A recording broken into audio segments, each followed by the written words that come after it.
después yo mismo me moderaré y luego haremos preguntas. Supongo que puedes recibir preguntas mientras...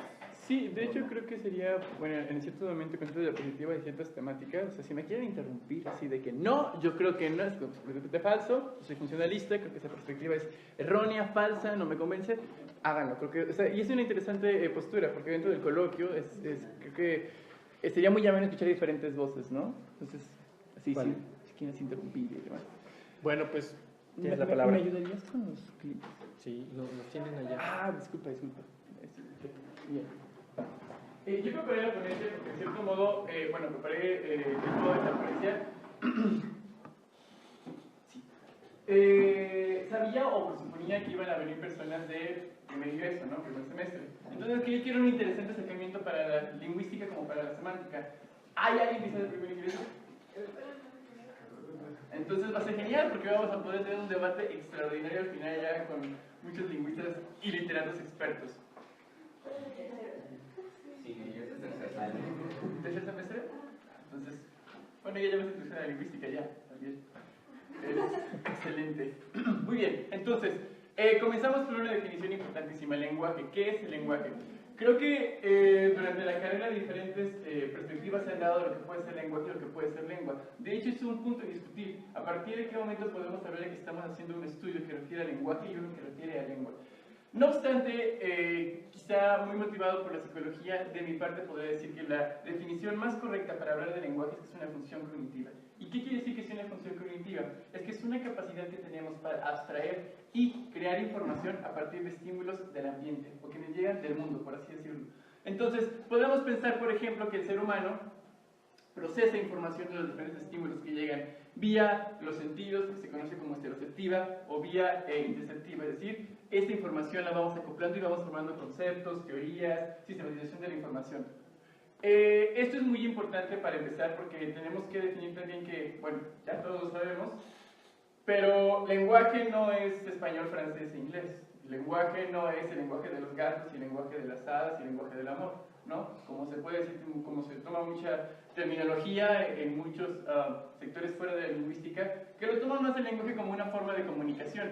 El lenguaje, por supuesto, es una forma de comunicación, pero es principalmente una facultad cognitiva. Y esta es la postura que voy a empezar a tomar, ¿no? Gracias.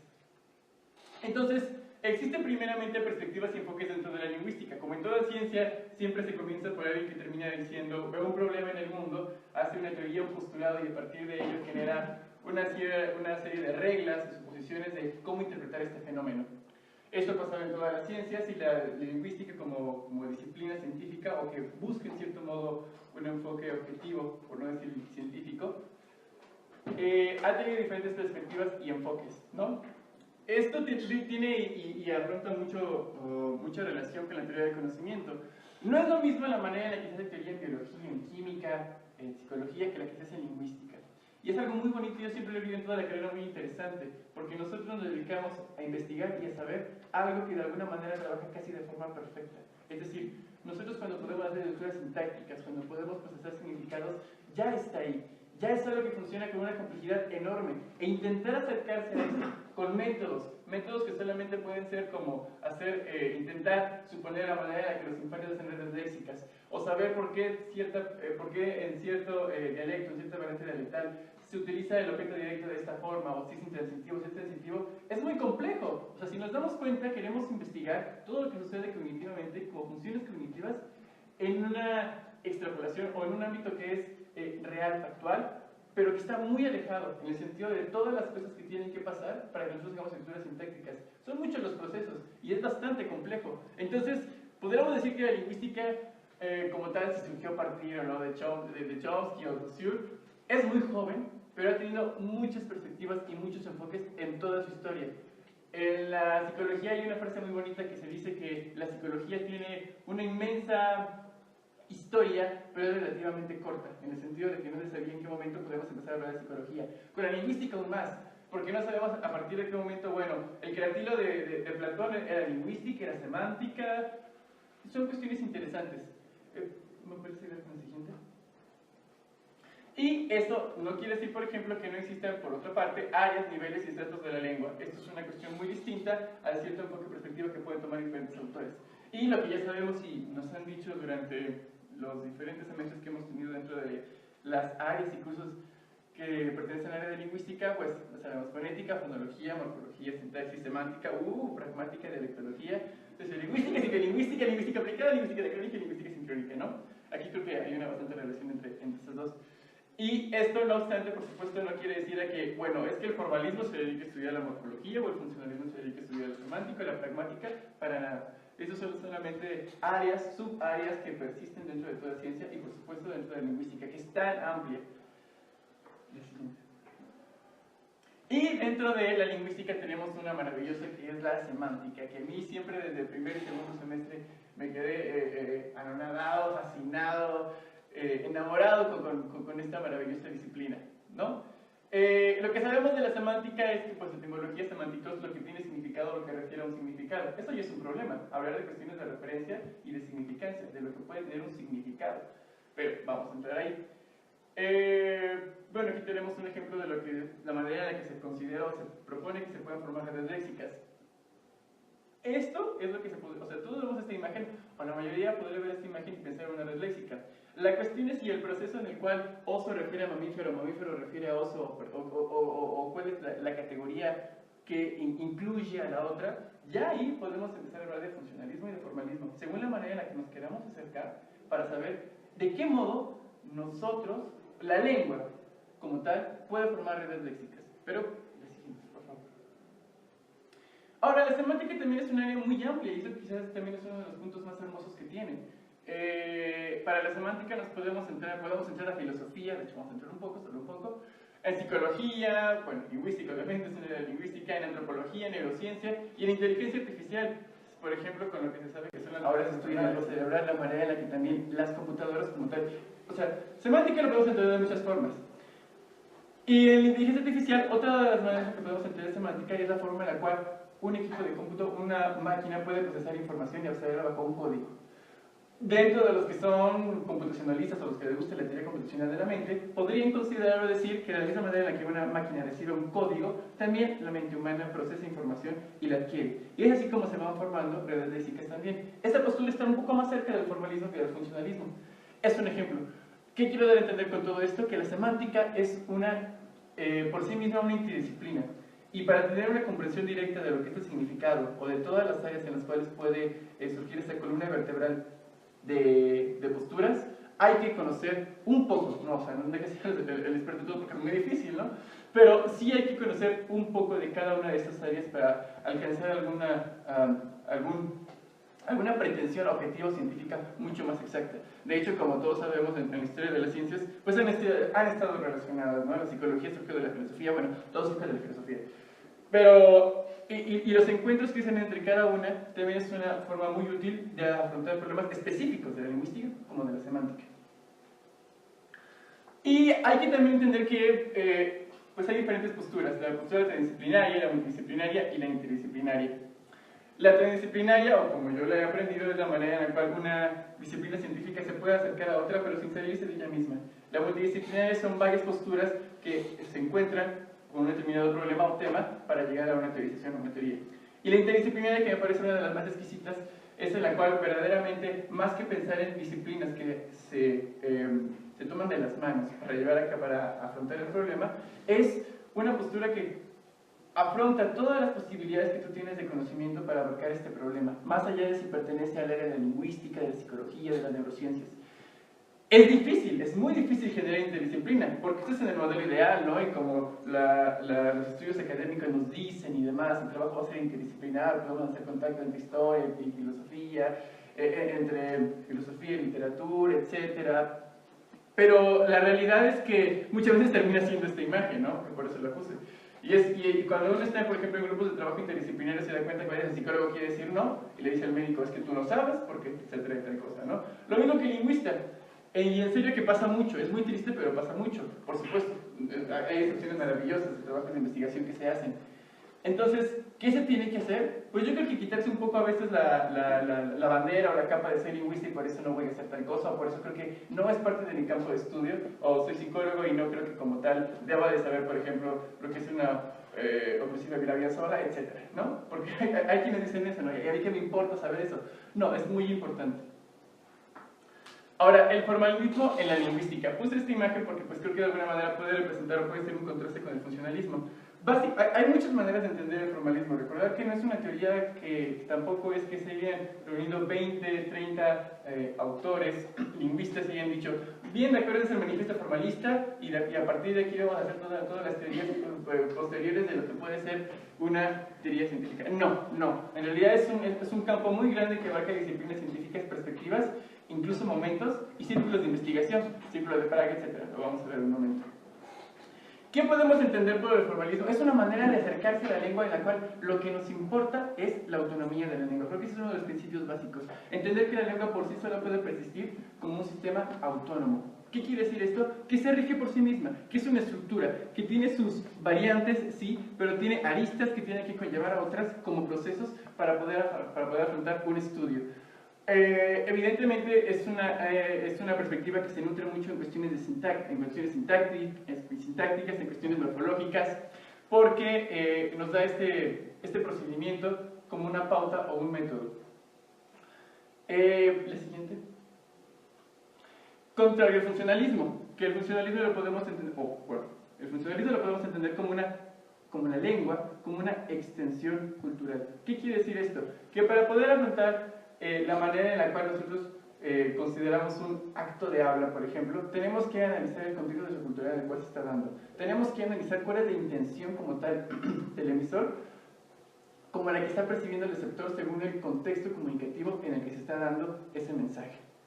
¿Qué busca, en grosso modo, por así decirlo, el funcionalismo? Abrir todas las perspectivas en las cuales, y aquí entra la semántica, el significado puede considerarse dentro de la esfera social o sociocultural. El formalismo, por otra parte, pensaría en, bien, de acuerdo, tenemos un significado de una palabra, pero el significado de una palabra se dio por las redes léxicas que de alguna manera van coordinándose con otras. Los puntos de encuentro entre una y otra son muchos, pero también existen ciertas diferencias que son importantísimas de marcar. Aquí, pues, con lo que todos soñamos, en quinto semestre y sexto semestre, y muchos planeamos hacernos un tatuaje también, ¿quién no quisiera tener un tatuaje de algo sintáctico, no? O sea, sería algo precioso. Y este es un ejemplo, el formalismo chomskiano es muy distinto de lo que podríamos pensar en el formalismo en la postura de Trubetskoy y Jacobson, ciertamente, evidentemente. Pero hay un interés por la estructura, por la forma, por la manera en la que las partes dentro de una oración sintaxis se pueden relacionar y nos pueden arrojar una regla que pueda ser considerada o no gramática universal o no rango distintivo de la lengua, pero sí que está inmiscuida en un sistema de posiciones y de reglas. Eso es algo importante. Y el funcionalismo, como comentaba, da una importancia mucho mayor a la manera en la cual, a la intención comunicativa, al por qué utilizamos o por qué cierta palabra puede referir a otro significado, por qué se utiliza en tal contexto de habla. Voy a desglosar un poco más lo que voy diciendo.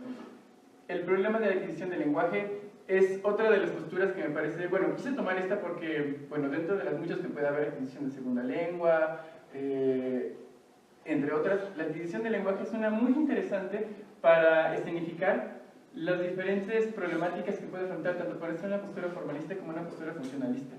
En psicología, por ejemplo, existen grandes teorías en el sentido de que son las que abarcan más grupos científicos, a partir de las cuales podemos explicar la adquisición del lenguaje, el innatismo. El lenguaje es, como dijo Chomsky en su momento, algo que surge desde un órgano interno del lenguaje, ¿no? El Language Acquisition Device, ¿no? que ocurrió en 1965.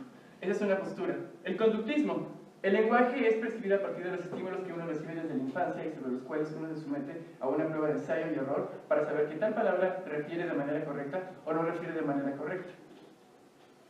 El cognitivismo, en la cual nosotros tenemos funciones cognitivas que, si bien interactúan tanto con una postura conductista en el sentido de los estímulos, también tienen un sustrato de innatismo, según que las estructuras que tenemos mentales o las cuestiones neurobiológicas encargadas del lenguaje van trabajando y se van relacionando para que puedan alcanzar, digamos, la función por la cual están hechas allí.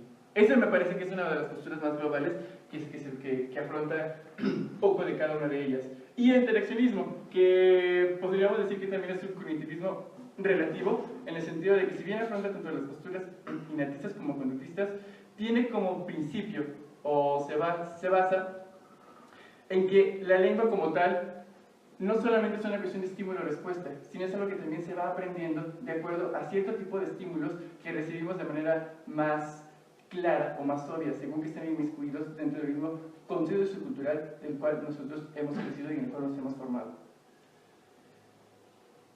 La formación de redes léxicas. Es muy interesante la formación de redes léxicas porque, por ejemplo, yo estuve hace un año y medio mucho en el laboratorio de psicolingüística de la Facultad de Psicología, no sé si lo conozcan, y se hacían pruebas muy interesantes con los niños.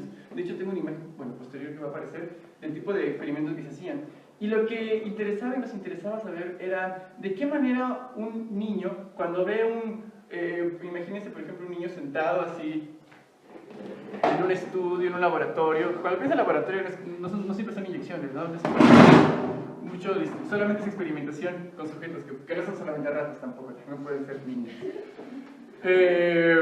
Imagínense que el niño sentado, hay un rastreador visual de pupila que sabe exactamente lo que el niño está viendo cuando aparece una imagen, es decir, rastrea y te pone en otra pantalla las imágenes que está percibiendo el niño. Entonces el niño entra a la cabina, al laboratorio, y se le dice la palabra, mira, un animal. Y aparece una vaca, aparece un chocolate y aparece una mochila. Evidentemente uno pensaría que el niño va a ver a la vaca. No, pero resulta que hay muchos niños que voltean a ver al chocolate, hasta cierto tipo de edad. Hasta los 36, hasta los 48, hasta los 60 meses, es una postura muy interesante. ¿Por qué? Porque lo primero que está haciendo el niño cuando ve la imagen es que quiere chocolate. Ahora, puede parecer muy fato lo que diré, pero incluso a veces hay que tener cuidado en que si el niño tiene hambre o no, porque si no va a voltear a ver el chocolate. En serio que son cosas importantes que llegan a sesgar mucho una investigación en psicolingüística. ¿Por qué? Porque cuando uno recibe un estímulo, primeramente puede ser que ya esté interferido por otro. Entonces, uno esperaría que el niño voltee a ver a la vaca, pero no, voltea a ver al chocolate. Resulta que después a los 60 meses voltea a ver a la vaca, ¿no? Vale, de acuerdo. ¿Y qué pasa si de pronto después hacemos la prueba con un adulto y le ponemos la palabra mira, una casa, a un grado distinto de velocidad de tiempo en la cual se dice la forma, casa, y ponemos un edificio, una alberca y una cámara? Lo interesante es que el adulto voltea a ver primero hacia la cámara, porque lo primero que hace es percibir el estímulo sonoro de la velocidad fricativa sorda para poder procesar y entender qué es lo que se le quiere decir. El cerebro siempre busca anticiparse y siempre busca tener la respuesta a todo. Nos gusta adivinar y nos gusta suponer qué es lo que va a pasar.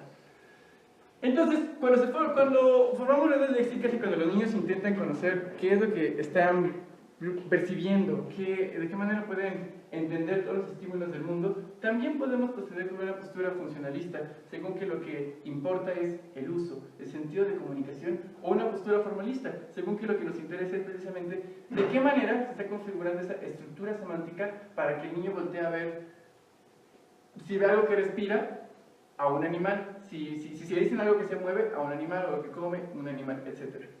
La siguiente. Pues aquí está, si no me acordé, hubiera sido más fácil, ¿verdad?, explicarlo. Esta es la imagen de cómo se da un experimento, y es muy importante, aunque pueda parecer exagerado, ¿qué importa que sea los 1400 milisegundos a que sea los 1350? Pues importa muchísimo, en serio. Entonces, primero aparece en blanco, ¿no? Después se le dice, mira. Y en serio que puede parecer así, o sea, la imagen, o sea, no es lo mismo que la imagen se proyecte así que se proyecte así. O sea, el cerebro siempre busca anticiparse. Somos, de verdad, una máquina extraordinaria de anticipación. Nos gusta adivinar todo y tener el control de todo, exactamente, tanto de temperatura como de lo que estamos viendo. Entonces, se le dice, mira, un pájaro. Y aquí aparece un chile, no sé si lo alcanzan a ver, un avión, una pala y un nido. Aquí, por supuesto, es muy interesante, porque aquí hay un competidor fonológico. Aquí hay un distractor. Aquí hay una relación de selección semántica con lo que vuela o aquello que puede volar. el pájaro o el avión. Y aquí también hay una desviación semántica con el nido según otro tipo de red léxica, que podría llamarlo ya como, después lo voy diciendo, como un clasema, ¿no? Según lo que diría Bertrand Pottier, en el sentido de que es una forma, un significado que está ligado a otro, digamos, de mayor sintonía en el sentido de que lo abarca, el nido, el pájaro, etc. ¿Y ustedes qué creen que volteó a ver el niño? ¿Volteó a ver el chile? ¿Volteó a ver la pala? ¿Volteó a ver el avión? ¿Volteó a ver el nido? Pues todavía no les digo para que se queden con la emoción, porque si no entiendo. Y la formación de redes léxicas en el funcionalismo sería en este caso distinta. Bueno, en la pasada podríamos notar, por ejemplo, la manera en la que lo que interesa es la manera en la que el niño puede construir estructuras, sean sintácticas, semánticas o morfológicas, que nos quieran o nos puedan arrojar de qué manera el niño está procesando un estímulo. En la formación de redes léxicas en el funcionalismo podríamos entenderlo de una manera distinta. Aquí hay una famosísima y maravillosa campana de Gauss que es muy importante en la ciencia y para hacer estadística. Y no se alcancen a ver aquí un pequeño margen, espero que se vea un renglón que cruza y que se encuentra aquí. La teoría de los prototipos en la gramática cognitiva y en la semántica cognitiva establece que, por ejemplo, el significado prototípico de la palabra madre en el español, ¿cuál sería? Dificilísimo, ¿no? O sea, podríamos pensar que la que una campana de Gauss en lugar de ser completamente estrecha sería muy amplia, porque las posibilidades de contexto en las cuales uno puede referir a esa forma, a ese significante, son muchísimas. O sea, lo utilizamos para todo, sustantivo, adverbio, verbo, hasta artículo. O sea, eso es una cosa, obviamente no, ¿verdad? Pero es una cosa bárbara. Entonces, ¿qué quiere decir con esto? Lo que importa aquí es el uso, la manera en la cual uno va a acceder o va a querer utilizar una forma, un significado, un significante para poder referir a algo. Pero este significado es contextual, es de uso y es el prototípico, el que más veces se usa. Uno puede decirle, por ejemplo, a una persona, creo que tienes mucha sal en lo que dices. Y uno pensaría, tengo sal en la boca, es que porque mi discurso está un poco raro, extraño. ¿Por qué? Porque la forma prototípica en la cual se utiliza significante sal es para referir al referente sal, ¿no? Pero, por supuesto que presenta variedades, polisemia, porque si no utilizaríamos una nomenclatura científica y diríamos, tienes como que cloruro de sodio en lo que dices. No tiene sentido, para nada. Pero es algo muy interesante, porque las palabras juegan y las palabras se abren. Son como ondas que se van moviendo de acuerdo al contexto de uso. Y a veces tienen un contexto de uso muy alto y otro contexto de uso muy bajo. Ahora uno puede decir, oye, tú, claro. Pero si luego lo decía hace 10 años, pues creo que no había una intención muy clara de qué es lo que quería decir. Es contexto, son formas, y lo que importa aquí es el uso, en una perspectiva funcionalista para abarcar la manera en la que accedemos a un significado. La siguiente, por favor. Entonces podemos empezar a considerar que existe una realidad interlingüística y una realidad extralingüística. Según que existen ciertos estímulos que llegan a nosotros, los percibimos, los adaptamos, los procesamos, y eso es lenguaje, y es lengua. Hay, por así decirlo, una lengua interna. Hay una lingüista muy interesante que se llama Gustave Dijon, que tiene una postura en la cual la lengua tiene un componente psicológico y un componente social. ¿Qué quiere decir con esto? ¿O qué pretendía decirnos? Que la cantidad de estímulos que llegan a nosotros los entendemos, los procesamos, pero al momento en que los decimos, entran, si bien es cierto, con la intención de lo que queríamos decir, en otro campo, en otra esfera de estudio. ¿Por qué? Porque no es lo mismo, por supuesto, la manera en la cual yo accedí a un significado, según toda la cosmovisión, por así decirlo, que tenga de una palabra, a la manera en la cual esta palabra va a llegar, va a ser arrojada así, de verdad, como semilla, y tiene que empezar a germinar en el contexto pragmático, el uso, el lugar, etc.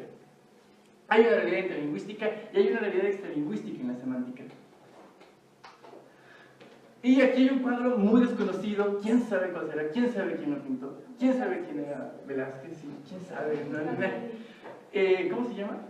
Las Meninas, exactamente. Y a mí me gusta mucho en el sentido también de que puede servir como una metáfora o una analogía quizá un poco exagerada de lo que ha sido la historia del significado, porque el significado tiene una historia. La palabra, tanto como significante, como el significado del significado. O sea, puede parecer muy redundante lo que estamos diciendo, ¿no? Pareciera que cuando uno entra en teoría de semántica se va a dar cuenta que hay mucho de metalingüística, ¿no? El famoso libro de Alden and Richards de 1925, The Meaning of Meaning, es una recopilación de todos los significados que viene la palabra significado en diferentes lenguas, estratos académicos, sociales y culturales. Y es un libro, créanme, muy interesante y grande, o sea, no creo que es una recopilación rápida. Y hay muchas interpretaciones de las Meninas Cuconos, de una maravillosa, preciosa, hay muchos autores que nos la han dado, pero si nos damos cuenta aquí hay una representación de una representación. Eso sí es historia mía, ¿no? Igual y llega alguien que dice, no, también no creo que sea esto, pero el significado también actúa de esta forma. Recordar que, como decía Saussure, es una imagen mental que tenemos y que asociamos nosotros, que vamos construyendo y que le explicamos o que la podemos dar a conocer al otro. O sea, imagínense qué hermoso, esto es metafísica. En la cuestión, en el sentido de que uno tiene un concepto, tiene una cosa así invisible como la estrella platónica, como un mundo de las ideas, que de pronto encuentra una herramienta, una cosa, algo en el mundo físico, sonido, forma acústica, que es posible expresar. Es como arrojarle una carta a alguien, se escucha muy darwiniano, ¿verdad? Una tarjeta postal, y la captura, le llega y empieza a codificar y decir, me quiso decir esto, me quiso decir lo otro. Es una representación, porque si nos damos cuenta y recordamos lo que es una realidad interlingüística y una realidad extralingüística, no es lo mismo, porque en cuanto sale, así, se contamina, así, la semilla se contamina y empieza a fluir todo el contexto y ya no es lo que uno quería decir. Es una representación de otra realidad, la realidad que sucede en nuestra mente, cognitivamente en nosotros, y la realidad que está ahí, afuera, en el medio, en el ambiente, en la realidad sociocultural en la cual la palabra intenta transmitir eso que nosotros pensábamos, o que queríamos hacerle saber, o que la otra persona pudiera pensar. La siguiente. Y bueno, así muy rápido, este es Platón. Extraordinario, Platón. Cumplió 2400 años, ¿no? O sea, ¿cuánto? No, espera, estoy exagerando. Sí, ¿no? Creo que el año pasado fue. No sé si de natalicio o de fecha como yo. Bueno, y Platón, o sea, hay autores que dicen que todo lo que sabemos de ciencia, y miren, esto no es una maravilla, ¿sabes? Hay autores que dicen que todo lo que sabemos de ciencia, sí, geografía, filosofía, biología, son solo notas a pie de página de la obra de Platón. No, está exagerado, ¿verdad? Pero lo que sí es muy interesante y es muy importante saber es que Platón tiene uno de los textos casi fundamentales dentro de lo que es la historia de la semántica, que es el Cratilo. Y el Cratilo tiene una postura muy interesante y una problemática que hasta el día de hoy, 2401 años, 2400 años después, nos sigue preguntando y nos sigue interesando. Y era un diálogo en el cual Cratilo va con el buen Sócrates, porque tiene que saber qué dice Sócrates, ¿verdad? Porque en los diálogos de Platón siempre uno tiene que saber qué dice Sócrates. Y Sócrates habla. Y la postura que tiene Cratilo contra Hermógenes, si no mal recuerdo el nombre de este otro discursante que dialoga, es el significado de las palabras es algo, por no decir innato, natural, que siempre ha estado allí, etimológicamente, o es algo arbitrario. Saussure, ¿no? Mucho tiempo después de ella, ¿verdad? Pero aquí sabe desde Platón. La postura de Hermógenes es que finalmente es algo arbitrario. La postura de Cratilo es que hay ciertas palabras que nos hacen reconocer significados de manera automática. Uno podría pensar entonces en fonosimbolismo, ¿no? Y los maravillosos ejemplos de alguien pone una nube y te preguntan, ¿se llama Buba o se llama Kiki? Y el 80% de las personas, y es cierto, o el 85% dice es Buba. ¿Por qué? Bueno, porque los sonidos bilabiales, la salida del aire, no hacen pensar en curvas, etc. Pero más allá de estos ejemplos, es una postura muy interesante, porque nos hace pensar también de la manera en la cual el significado está en nosotros. El significado está en el medio, es arbitrario, como lo que podría defender una postura conductista. Nos llega la razón de que a la mesa se le dice agua, y esto en realidad no es mesa, sino es agua, y esto es mesa. Y el niño aprende a pensar eso y dice, bien, pásame el agua, y le da la mesa. No, o sea, ¿eso es eso? ¿O es lo contrario? ¿Es que verdaderamente hay algo dentro de la palabra agua, o hay algún reconocimiento que nosotros hacemos para que podamos referir directamente a eso que está allí, el recipiente, el envase? Ya había, o sea, la semántica es, insisto, una disciplina muy arcaica, muy vieja, con mucha historia, con mucho trasfondo, y que ya tomó ese tipo de problemas desde Platón.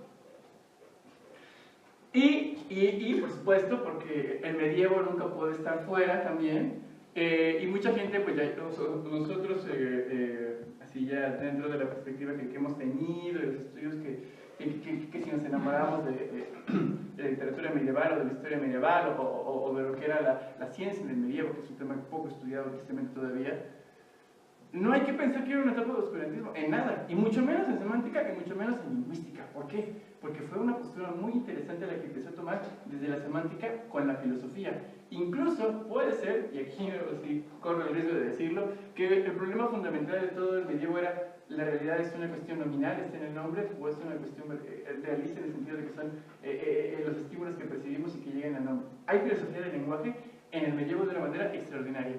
Y la escuela modista, siglos, si no me recuerdo, 14-15, tuvo acercamientos muy interesantes con el modus significandi, modus intelligendi y modus essendi. Ellos no lo definían como un triángulo lingüístico como después lo van a hacer Peirce, Pullman y otros autores, Rodman y Richards. Pero sí su postura era muy semejante a lo que los autores fueron proponiendo después, a finales del siglo XIX y principios del XX. Porque hablaban de un modus significandi. Y cuando hablaban de modus significandi decían eso que puede ser o eso que está representado, eso digamos por así decirlo que me quieres decir, grosso modo lo estoy diciendo. El modus intelligendi, no obstante, era lo que nosotros pensábamos, lo que nosotros creíamos de eso. Esto, digamos, podríamos decir que actúa a nivel sociocultural, es grosísimo modo, o sea, es una perspectiva muy amplia que se le quiere dar, pero que sirvió como pauta para lo que después iban a hacer los estudios en semántica. Modus significandi, aquello que socioculturalmente podemos entender de una forma, de una palabra, de un significado. Modus intelligendi, eso que cognitivamente nosotros pensábamos, esta esa representación mental que queríamos hacer llevar mediante una forma acústica. Y el modus essendi, que se fue en cierto modo perdiendo, pero que era muy interesante ya la problemática de la filosofía escolástica, desde la filosofía escolástica y en el medievo. Y es el que las cosas como tal tienen un ser, una esencia. Eso ya es metafísica, no lo vamos a meter ahí porque no es metafísica esto, pero, y no, imagínense, corremos un riesgo tremendo. Pero sí es importante señalar la pauta de lo que va a ser después. La Edad Moderna nos dio cosas maravillosas, nos dio la Declaración Universal de los Derechos del Hombre y del Ciudadano, nos dio que tiráramos la Bastille, nos dio la cabeza de Luis XIV, nos dio cosas maravillosas. Pero también en semántica nos quitó un poco, nos quitó unas cosas que fueron realmente importantes. Y era la cuestión que se estaba tomando en cuanto a relacionar semántica con filosofía y entender que la semántica era una pauta muy importante para saber también la forma en la cual generamos conceptos, que obviamente nos remite directamente a una teoría de la mente. Era un gran avance, yo creo, por eso que se estaba haciendo en ese momento. Aquí aparece Wilhelm von Humboldt, Humboldt, y bueno, Humboldt fue un importantísimo antropólogo. De hecho, Chomsky decía que uno de los lingüistas que más había influido en toda su obra era Humboldt. ¿Y qué fue lo que de alguna manera buscó hacer Humboldt y diferentes lingüistas en la época moderna? Hacer una recopilación de datos. Es una labor, en realidad, casi más de tipo antropológica que lo que podríamos entender de lingüística. En el sentido, si nos basamos en una lingüística formal, más que una lingüística funcionalista. Esto vino parte y no en el decremento de los estudios en semántica, según la postura que se quiere tomar, si es formalista, si es o funcionalista, porque nos hizo alejarnos de aquella posibilidad que teníamos de entender el significado como una unidad de conocimiento, como algo que se podía estudiar. Y empezamos a estudiar más el conocimiento y significado, como algo a partir, o algo que estaba inscrito dentro de una lengua. Es decir, nos preocupamos más por el significado desde la lengua que el significado desde el lenguaje, que es muy válido, es muy importante, pero nutrió en el sentido de que nos dio muchas perspectivas antropológicas extraordinarias que después se tomaron de manera mucho más metódica con la lingüística descriptiva, pero nos hizo alejarnos de esta postura que era mucho más interdisciplinaria o abierta de cuántas posibilidades de conocimiento de la mente humana podíamos hacer a partir de la manera en la que nosotros significábamos. Surge la lingüística descriptiva, y bueno, después del Círculo de Praga. Bueno, importantísimo decir de la lingüística descriptiva que lo que importaba evidentemente era la recopilación de datos de por qué cierta lengua en Norteamérica puede decir que existen tales formas para referir al significado de la palabra o de la forma rojo, ¿no? ¿Por qué lo hacen aquí? ¿Por qué lo hacen allá? Muy importante, pero después hubo una respuesta, como siempre tiene que haber en la ciencia, es muy interesante, porque no siempre la ciencia busca, es algo interesantísimo, la ciencia es muy humana, los científicos no son personas que dicen, yo el saber, no, para nada, recuerden por ejemplo en física, que hay tres escalas para medir temperatura, Kelvin, Fahrenheit y demás. ¿Y por qué cada uno? ¿Y por qué tenemos tantas? Celsius. ¿Y por qué tenemos tantas? Porque honestamente llegó Kelvin, por ejemplo, dijo, no, lo vamos a hacer a tal porcentaje y demás, y yo digo esa teoría, y hay quienes, y hay experimentos que se basan en una medición o en otra. Y en la ciencia también es así, es muy humana. A veces es una cuestión de problemática, y como tal siempre tiene que haber una respuesta. Y obviamente que haber una respuesta a todo esto del círculo de Praga con Jacobson, y por supuesto Jacobson guiado de la teoría de Tversky, con los rasgos distintivos del lenguaje, que después Jacobson le dio una forma, el formalismo de Jacobson, que pudiera cimentar de manera mucho más precisa y mucho más abierta en realidad todos los campos y áreas de la lingüística. Aquí el famoso cuadro que nos dejó Jacobson, que, bueno, no quiero entrar así en detalles porque me empieza a preocupar la cuestión del tiempo que queda. Pero bueno, aquí hay una cuestión muy interesante con el círculo de Praga, y es que nos empezamos a preocupar. Aquí, el círculo de Praga es importantísimo para el formalismo de la lingüística, porque es el momento en el cual no solo se buscan los rasgos distintivos de la lengua, por ejemplo, en la fonética y en la fonología, no, sino es la manera en la cual nosotros podemos comenzar a entender que la lengua sigue ciertas reglas, ciertos procedimientos, y a partir de los cuales podemos dedicarnos también a su estudio, querer conocer esas reglas, más que querer conocer contextos de uso o querer saber cuestiones de tipo o de índole cultural o antropológicas sobre las cuales estas mismas reglas se van acoplando o van funcionando. Hay que pensar la lingüística como algo, o la semántica en este caso como algo autónomo, algo que tiene un centro sobre el cual, lo cual se rige y se ordena. La siguiente, por favor. Y hay un momento muy importante también dentro de la semántica que surge con la filosofía analítica, con estos tres hombres, esta tríada fascinante y maravillosa de la filosofía analítica, la tríada Frege, Russell, Wittgenstein. Fíjense, tendría que estar aquí si nos ponemos un poco cronológicos. Muy breve, Gottlob Frege era un hombre valiente. Hizo un libro que se llama La Conceptografía. Y era un hombre tan valiente que se atrevió a decir que conocía la forma en la cual la mente humana podía relacionar y hacer conceptos. Y cuando uno revisa la conceptografía, se puede encontrar esquemas como de, y si una clase de tipo concepto genera tal, y esos esquemas de cómo uno va pensando, o sea, era un hombre que creyó que podía graficar la manera en la cual nosotros podíamos clasificar, podíamos categorizar. Extraordinario. Wittgenstein también fue un hombre muy valiente, más allá de que escribiera el Tratado Lógicos Filosóficos en la guerra, o sea, así pasaba la bala y él ponía una coma, más allá de lo maravilloso que era este gran personaje de la filosofía, también lo es porque, a diferencia de Frege, bueno, Frege tuvo un cambio después, pero la postura de Wittgenstein es muy interesante porque cambia completamente. De hecho, en filosofía se habla del primer Wittgenstein y del segundo Wittgenstein. En el primero que creía, digamos, una postura un tanto formalista en el sentido de que la lengua se rige por reglas lógicas. Y si nos pensamos, y si recordamos las posturas de la filosofía analítica, en la lógica preposicional de primer orden, si P entonces Q, y toda la abstracción que podemos hacer matematizando todas las cuestiones o el problema de la referencia semántica, era algo muy complejo, de lo cual se dio cuenta el primer Wittgenstein, para pasar al segundo Wittgenstein, de las investigaciones filosóficas, que dice, el significado de una palabra es el uso. ¡Qué barbaridad! O sea, esto fue un desconcierto. ¿Cómo es posible que una figura tan extraordinaria que llegó a decir en los textos lógicos filosóficos que los límites de mi conocimiento son los límites de la lengua, o sea, del mismo lenguaje, terminara diciendo que el significado está regido por el uso?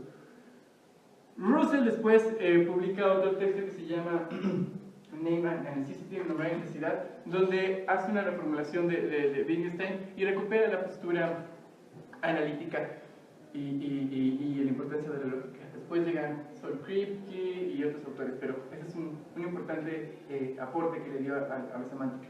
La siguiente. Entonces, el formalismo en la semántica, directamente en la semántica. ¿Qué es lo que nos interesa saber para la manera en la cual nosotros podemos relacionar un significante con un significado? La estructura, las formas, el modo a partir del cual nosotros podemos procesar y acceder a diferentes campos semánticos. La siguiente. Los formalistas y los estructuralistas aman la geometría, y les gusta hacer siempre triángulos, siempre los han hecho. Aquí tenemos el triángulo, por ejemplo, de Ordena Richards, que les digo del 25 de Meaning of Meaning. Hay un símbolo significante, en realidad sinónimo. Pensamiento o referencia, lo que nosotros podemos pensar, y un referente, la cosa real. Yo tengo una imagen del agua y pienso algo del agua y tengo una construcción mental del agua, pero el referente es ahí, es el agua, es el mar, es el río, y el símbolo es el significante, agua. Este es un ejemplo que tiene el lingüista que, bueno, me pasó a decirles el nombre, Paul Eames, que pone cómo la lengua también tiene una realidad, o tiene una postura intrínseca y extrínseca. La palabra sal, la forma sal como tal, tiene diferentes, esto es un poco abstracto, quizás sea un poco difícil de entender, espero que no. Tenemos un triángulo en el cual tenemos el símbolo, ¿de acuerdo? Y tenemos un referente, y tenemos un pensamiento a una referencia, una idea que cuando nosotros nos dicen el significante sal, hay una relación directa entre la significación que nos hace pensar en un referente, pero nosotros podemos tener diferentes pensamientos o referencias de eso que nos están diciendo, según contextos, según campos semánticos. Sal, gallardía, garbo, donante, agudeza, sal común. Ese es el ejemplo más directo, por eso es menos largo, en el sentido de que pásame la sal, bien, pero lo de eso insisto, ¿no? Pero alguien puede decir, vaya, tiene tanta sal en lo que hace. Y el ejemplo que nos pone Paul Eames, habrá que ver quién lo entendió así, ¿verdad? Es que es una persona que tiene gallardía. Es el ejemplo más atípico que puede existir, si recordamos igual la campana de Gauss, que puede existir, y por ello es que el recorrido es mucho más largo y es más difícil de acceder a él. Pero nos muestra también que existen diferentes tipos de niveles de pensamientos y de referencias que suceden en el momento de la comunicación. Y luego apareció alguien verdaderamente extraordinario que se estudia muy poco en teoría semántica, que es Hegel, que dice, a mí no me gustan los triángulos, yo voy a hacer un trapecio. Y hace el maravilloso trapecio de Hegel, en el cual nos habla de una teoría también tremenda del monema. No vamos a entrar en la cuestión de monema porque es muy amplia, pero sí recordar que aquí nos habla de una cuestión interesantísima. Símbolo, aquí nos alcanza a ver también lo que sería significante. Significado, bien. Concepto. Aquí hay una dicotomización extraordinaria, porque pasamos de lo que podríamos entender como la imagen mental que teníamos de ese significante, como pensamiento, como referencia, y lo entendemos ya como significado, a nivel sociocultural, a nivel de contexto de uso, a nivel de la lengua, entendido como modo y forma de comunicación, y otro que es el concepto, lo que en realidad yo estoy pensando, y el concepto que tengo de la palabra árbol, el concepto que tengo de la palabra agua, el concepto que tengo de la palabra mesa. Palabras que me fascinan a los lingüistas, ¿verdad? Y semema.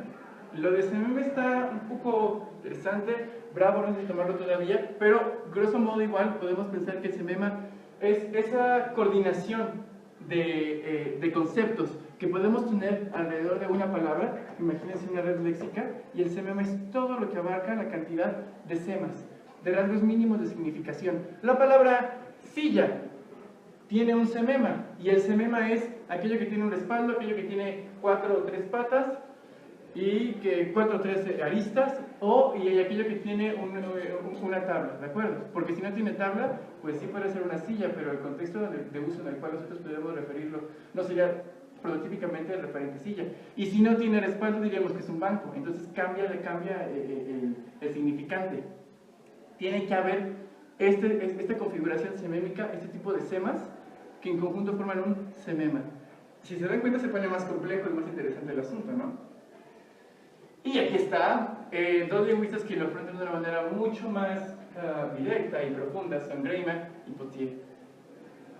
Y uno siempre cuando ve este tipo de esquemas y de cuadros dice lexema, semantema, clasema, denotación, virtoma, connotación, semema, significante, ema. Uno se empieza a espantar, ¿no? Luego piensa en enema, y ya no sabe qué considerar de todo esto. Pero lo intentaré explicar con esta tabla. Semas, aquello que es un asiento que es elevado por patas, con respaldo para una persona, con brazos, material rígido. Y bueno, hacemos una matriz de rasgos. ¿Lo tiene? Referimos directamente al semema silla. O sea, todavía no les digo por qué se mantiene. Referimos directamente al semema silla. Si tiene o no tiene, butaca, etc. Tiene o no tiene, sillón. ¿De acuerdo? ¿Cuál es la diferencia entonces que podemos hacer entre semema y semantema? Semema es todo el constructo, la coordinación, la configuración de semas para arrojar de un significante a un significado. ¿Qué es el semantema entonces? Pues el semantema, y a ver si se alcanza a explicar, el semantema es finalmente lo que quisimos decir. O sea, ¿qué quiere decir con esto? Si tiene todo esto, prototípicamente tendríamos que pensar en la silla, porque cuenta con todos estos sememas, con todos estos semas, entonces es un semema. Cuando este semema está, digamos, cargado conceptualmente de lo que nosotros quisimos decir, tenemos un semantema. ¿Me entienden? Es como verdaderamente lo que quisimos decir dentro de la categoría de semema. Semema está referido, el semema encuentra una relación directa con lo que es palabra o forma.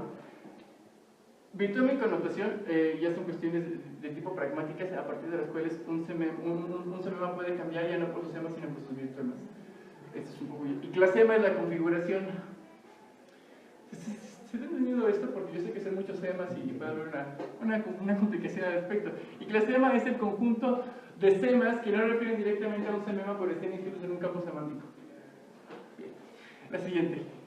Y si les gustaban los triángulos, podemos acercarnos también a esta otra postura en la cual es muy amplia, pero según podremos relacionar todos los fenómenos que suceden, porque es un hecho que sucede, como una realidad interlingüística en nosotros. Y que tienen que pasar por diferentes procesos, por diferentes categorías. Esto puede parecer muy amplio, demasiado una teorización, pero es un intento aproximado de las diferentes perspectivas que se han tomado para explicar el significado, de manera semiótica, pensando en lo que era un significa una cosa y un sentido. No quisiera detenerme en la explicación de cada categoría porque siento que ya se va a confundir lo que creo que quedó de lingüística, de la semántica formal de Pottier y Greimann. Pero es un ejemplo, ¿de acuerdo? De la manera en la cual la realidad se expresa a través de signos, y esos signos se expresan a través, o pueden llegar a un contenido conceptual. La siguiente, por favor. Tengo una duda. Claro. ¿Esa propuesta de quién sería o ya es una conjunción de autores? Sí, esta propuesta, ¿cómo te digo? Se transmite un poco mal. Todo esto lo expone Hegel. Y todo esto es parte de Roland Richards y Peirce y Hullman, ¿no? En su libro Semántica. Y yo lo sé. Pero eso no es una explicación de cómo existe la terminología para hablar de cuestiones de significado dentro de una realidad interlingüística que después pasa a una cuestión extralingüística. Finalmente son signemas, semantemas y perceptemas. Perceptemas según los estímulos que llegan vía sonora o vía visual, sea en lengua escrita o en lengua oral, que nos arrojan a un signema directamente, sea esto lo que entendemos como agua, ya tanto escrito como forma o como sonido, y que nos arrojan un semantema, con un contenido conceptual de ello. Ahora, el funcionalismo en la semántica, ya específicamente en la semántica, volvemos con el ejemplo de la campana de Gauss. Hay prototipos dentro de las palabras que nos hacen referir directamente a lo que se puede significar la palabra madre, la palabra agua. Madre es mucho más amplio. Pero hay, por supuesto, cuestiones marginales, en el sentido de que, de pronto, ahora, también hay algo muy interesante. Aquí podríamos pensar también que hay escalas tanto topológicas como temporales, en el sentido de que hay formas que por uso tanto de situación física, tanto de situación en el lugar en el que te encuentras, adquieren una forma prototípica y refieren directamente el significado. Y hay otras que son, por supuesto, temporales, cuestiones de moda, ¿no? Como el ejemplo que había puesto. La siguiente. Y algo muy importante que sucede también para todo tipo de autores que toman una postura funcionalista, Franz Boas, Leonard Bloomfield, que decía que si la lingüística quiere acercarse o pretende ser o tener una postura científica, tiene que basarse en los datos exclusivamente y olvidarse de mucho tipo de teorizaciones que no nos están sirviendo y nos alejan de verdad del objeto de estudio de la lingüística. Muy interesante. Y recientemente, o bueno, más reciente que ellos dos, John Freed y Michael Halliday, que, por ejemplo, Halliday y Freed hacen un énfasis muy claro en que la lengua tiene que percibirse y tiene que entenderse bajo una situación de uso, más que una situación como de un sistema que esté en la mente de los individuos. No, porque finalmente la lengua funciona entre dos, no funciona entre uno mismo. Hay posturas que dirían que sí, ¿no? Pero en realidad la lengua es una situación y se somete a un contexto de comunicación. Esto es lo importante. fascinante que embarca mucho Halliday. Y el texto es el famoso Handbook of American Language, que es el Corán de los estudios en lingüística descriptiva. Y van a aparecer, porque siempre tienen que aparecer los malos. Bueno, ya hice el sesgo, ¿verdad? Hice el sesgo de la historia. Pero la verdad es que Sapir y Le Goff eran personas con una gran capacidad de abstracción, muy inteligentes. Le Goff también estuvo relacionado en cuestiones empresariales, no creo que solamente fue lingüista. Y Bueno, Sapir más bien al revés, ¿no? Primero, ¿Sapir? no, o sea que primero fue una cosa y luego más o menos fue lingüística. Ah, sí. Pero tenía ahí ya... Él es el malo, yo creo que Sapir es bueno. Sí, no, Sapir, o sea, cuando uno lee el lenguaje, el lenguaje, o sea, es un estudio extraordinario de la lingüística y de los contextos que da y antropológico, o sea, y antropológica es extraordinaria, ¿no? Yo creo que él fue el malo, ¿no? Que lo influenció. ¿Quién sabe? La cuestión aquí es que Sapir y Le Goff, y lo cito como ejemplo, llevaron cuestiones que podrían ser entendidas en contextos de uso de manera casi superlativa y exagerada. Hablaron de lo que era el relativismo lingüístico, ¿no? Que es una postura muy amplia por todos los temas que afronta, igual con otras disciplinas, pero que grosso modo decía, por ejemplo, que hay ciertos significantes que existen porque hay ciertos significados que viven en el estatus sociocultural de un conjunto de personas. Entonces, si uno dice, por ejemplo, occidental cultura, los esquimales, por ejemplo, tienen 10 formas, tienen 10 significantes para referir al significado o a la realidad, a la referencia de lo que sería el color blanco.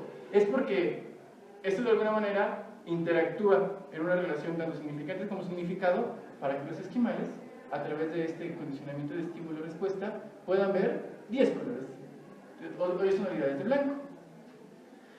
Yo considero que no es tan cierta esta postura porque también tenemos que basarnos en cuestiones de uso, al mismo tiempo funcionalistas, según que, y la pregunta obvia, uy, ¿por qué los esquimales y por qué las personas que viven en estas regiones de hielo tendrían que saber 10 tonalidades de blanco y tendrían que utilizar 10 formas? ¿Es de verdad que hay una interacción estímulo-respuesta para que vean 10 tonalidades? ¿O por qué creen que sería? ¿Por qué creen que sería?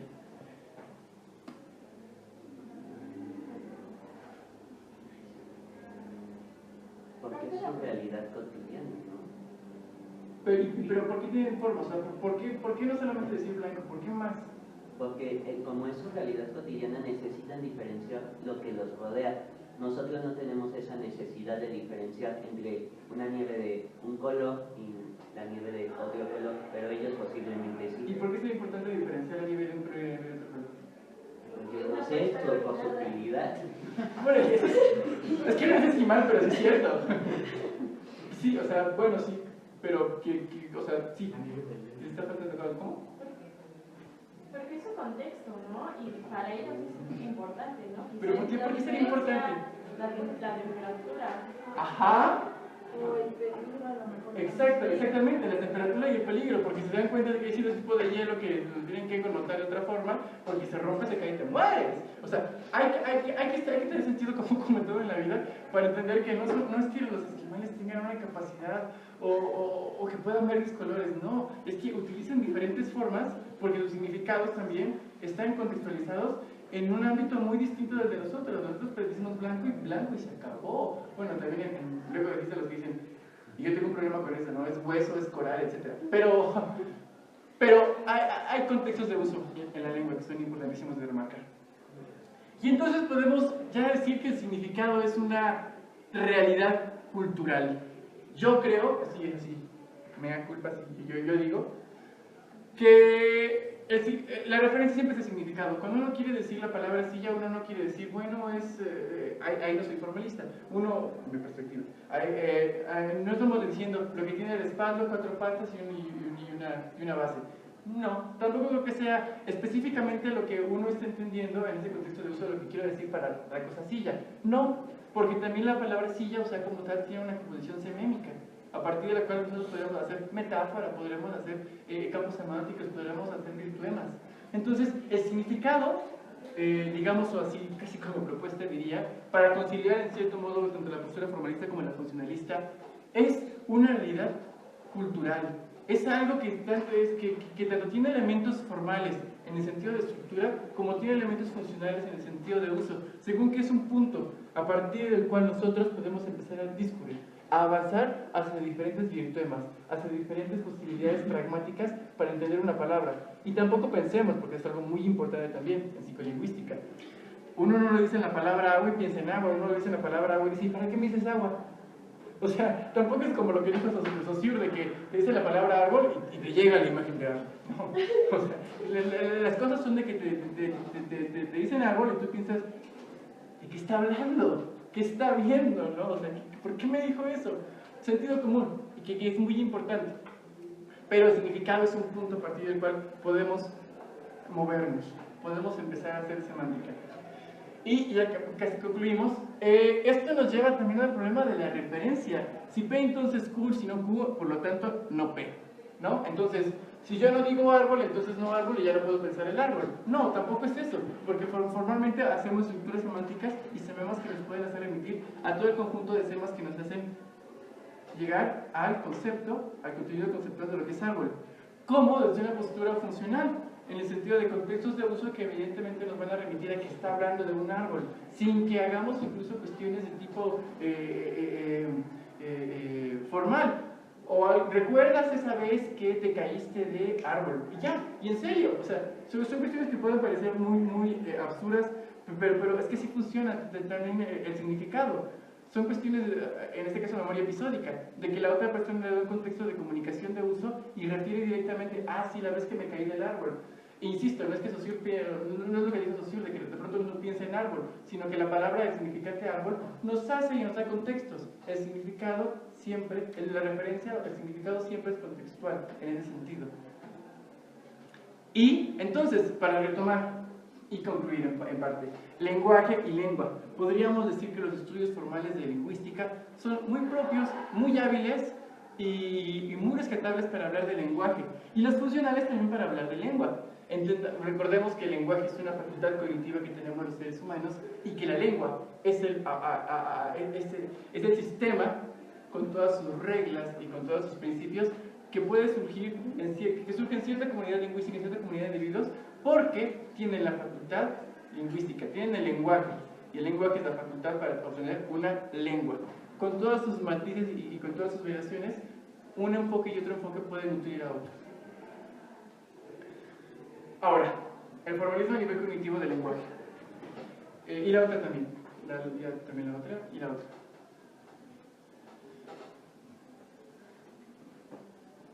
Entendemos que hay una realidad entre lingüística y una realidad extralingüística, y que dentro de esta realidad lingüística hay funciones cognitivas. La capacidad que tenemos los seres humanos, tenemos animales que tienen funciones cognitivas, pero la capacidad que tenemos todas aquellas personas que tenemos sistema nervioso central para adquirir información, procesarla y crearla, modificarla, relacionarla, a partir de estímulos que nos llegan del medio o estímulos que ya teníamos nosotros. Formalmente, esto nos abre toda la perspectiva de cómo generamos un concepto que nos pueda relacionar con otro desde una perspectiva formal. Funcionalmente, cómo el uso en todas sus variantes y contextos en el acto de comunicación de una lengua nos remite a un significado.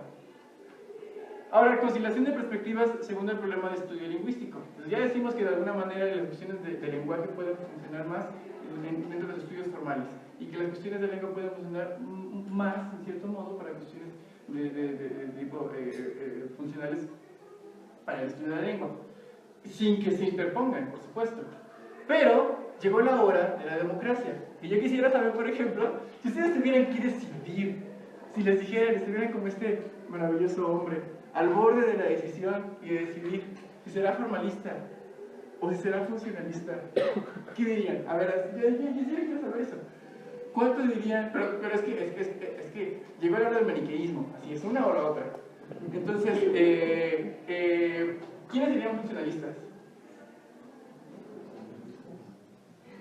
¡Wow! Pues, mejor perdón los que son formalistas. ¿Quiénes serían formalistas? Y los otros son chomskianos. No, todos somos Chomsky, ¿verdad? Bueno, me sorprende. Pero lo importante siempre no es casarse con una y otra perspectiva de estudio, sino afrontar lo bueno que puede tener cada una de ellas. Y también ya, así, esa es la penúltima diapositiva. Teorías y teoricismos, un enfoque científico de la lengua y del lenguaje. Lo importante también es que tanto si el funcionalismo y el formalismo han estado en discusión, es porque los lingüistas, los que estudiamos lengua y quien se interesa por el tema, se da cuenta de que ambos estudios tienen perspectivas muy importantes, muy interesantes y siguen siendo valiosas. Por eso disputan, porque pueden llegar al debate de decir que una es mejor que la otra, incluso no en el sentido de que sea mejor, sino que es la más correcta para uno u otro enfoque. ¿Eso qué quiere decir? Que finalmente son teorías válidas, son teorías aceptables y son teorías importantes. No son solamente teoricismos que podríamos empezar a abarcar y decir y pugnar y cuestionar y decir que bueno, no, yo estoy en contra de esto y voy a hacer mi nueva perspectiva que se llama el preceptacionismo. Y el preceptacionismo va a ser, no. Tanto el funcionalismo como el formalismo, si no tienen una categoría de ser científicas, sí tiene una perspectiva objetiva, según el método en el que consisten y las posibilidades de análisis que ofrecen, según el problema de estudios que abarcan y la manera en la que sus diferentes autores han nutrido estas perspectivas. Y aquí el cuadro de la maravillosa imagen de la Academia de Atenas, ¿no? Que está muy bonita esa imagen porque tiene los nombres, ¿no? Porque uno siempre dijo, ¿y quién era él? ¿No? Así, ¿qué está pensando? ¿Qué está viendo un bicho? ¿Qué? ¿Y Heráclito? ¿No? O el padre de Alejandría, Platón, Aristóteles, Sócrates, ¿no? Aquí ya lo van a matar, ¿no? Bueno, no lo van a matar porque después lo van a discutir. Ya les adelanté lo que pasa en lo que sabe, ¿no? Hacer diálogos, hacer interdisciplina, pero sin caer en el teoricismo, sin caer en solamente pugnar por proponer, por decir, sin una base objetiva. Y también para concluir, este es un ejemplo muy interesante también gráfico de si los niños cuando son altos lectores o cuando son bajos lectores, en este caso altos lectores, se condicionan de acuerdo a estímulos de tipo fonológico, de forma, semántico o distractores. Es muy interesante porque los niños que más leen, ¿qué creen que siguen? ¿Qué competidores siguen? Los fonológicos. Y es muy interesante, ¿por qué siguen los fonológicos? Porque en realidad nosotros nunca leemos, ¿sabían eso? Nosotros nunca leemos, siempre escuchamos. Por eso es que así lengua papal, o sea, Saussure en ese sentido tuvo razón. Porque siempre cuando nosotros, o sea, para que nosotros podamos leer, o sea, nosotros vemos, ay, bien, este es un cerebro, disculpe, este es un cerebro, ¿no? Esta es la parte así, ¿no? Sí, así. Entonces cuando llegan los estímulos visuales desde ojo a retina y pasan por así nervio óptico, que es no óptico, está por aquí, está óptico, y llegan aquí a una parte que se llama lóbulo occipital, que es un lóbulo, es una parte del cerebro, así que es, o sea, todo esto, abarcar todo esto, que se dedica exclusivamente a la visión. Y llegan a la área 17, 18 y 19, que son así como áreas donde funcionan los procesos visuales, se conoce como áreas de Brodmann. Es muy interesante, porque si se dan cuenta, la lengua como el cerebro humano siguen procedimientos. Es una burocracia sináptica, sigue sinapsis. Y si no pasa por aquí, no llega aquí, el documento no pasa y la secretaria te dice que no. ¿En serio que es así? Porque llega aquí el estímulo visual, 17 y 18. Aunque uno ve con el ojo, en realidad uno ve con la corteza visual, con el área 17 y 18. Uno ve y dice, esto es, o sea, tiene la conciencia de que está viendo. Aquí es sensación, aquí es percepción. Porque uno que ya puede decir es en base, tiene una etiqueta azul, todo lo que es azul, cielo, mar, una canción, etc. ¿No? Sucede aquí, en el área en la corteza de la atención visual, de asociación, esas primeras de asociación. Y aquí llega a hacer todo el recorrido porque al cerebro le encanta, además de que es burocrático, le gusta cansarse, o sea.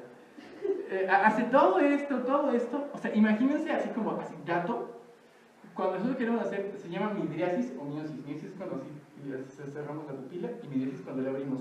Para que hagamos eso, la luz tiene que llegar, entonces cerramos pupila, para que el estímulo no sea tan dañino, tan agresivo. Y llega al sistema nervioso central, al cerebro, y después tiene que bajar hasta la médula espinal, todas las vértebras, para llegar aproximadamente a nivel de la vértebra que se llama T3, torácica, que está aquí. ¿Por qué? Porque ahí está el ganglio sensitivo que le tiene que decir que cierre pupila. Y entonces ahí va a traer la información. ¿Por qué hace eso? ¿Quién sabe? Así lo quiso Dios, así es la naturaleza, de verdad. Esa es la explicación, no hay más, esa es la explicación. Para que se den cuenta de cómo es la burocracia sináptica. Entonces, llega aquí, llega a la 41 y 42. Pero cuando llega aquí, Y el área 22 y 21, que es el área famosa área de Wernicke de la comprensión lingüística, es que verdaderamente accedemos al significado de algo. Pero tiene que ser percibido como algo auditivo, porque se registra en la corteza primaria auditiva. No, nosotros no leemos, escuchamos. O leemos para escuchar. Y a través de que escuchamos accedemos a un significado. Entonces,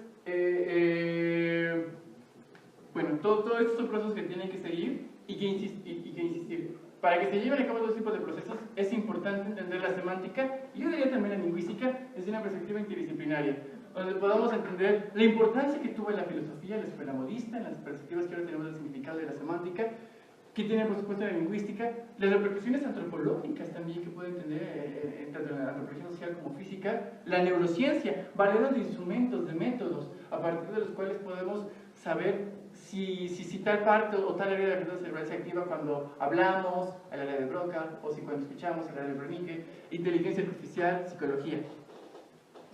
Y decía maravilloso Jorge Luis Borges que todas las teorías son importantes y todas son insignificantes, lo que importa es lo que se hace con ellas. Y la semántica no es solamente que un grupo de semantistas se sienten en una mesa a tomar café y a decir, pues tú, ¿cuál es tu perspectiva sobre Saussure? ¿Qué piensas sobre Pesce? ¿Crees que el significado? No, hay cosas muy importantes que se pueden saber de eso. Yo les pongo una, por ejemplo, que son las cuestiones afásicas.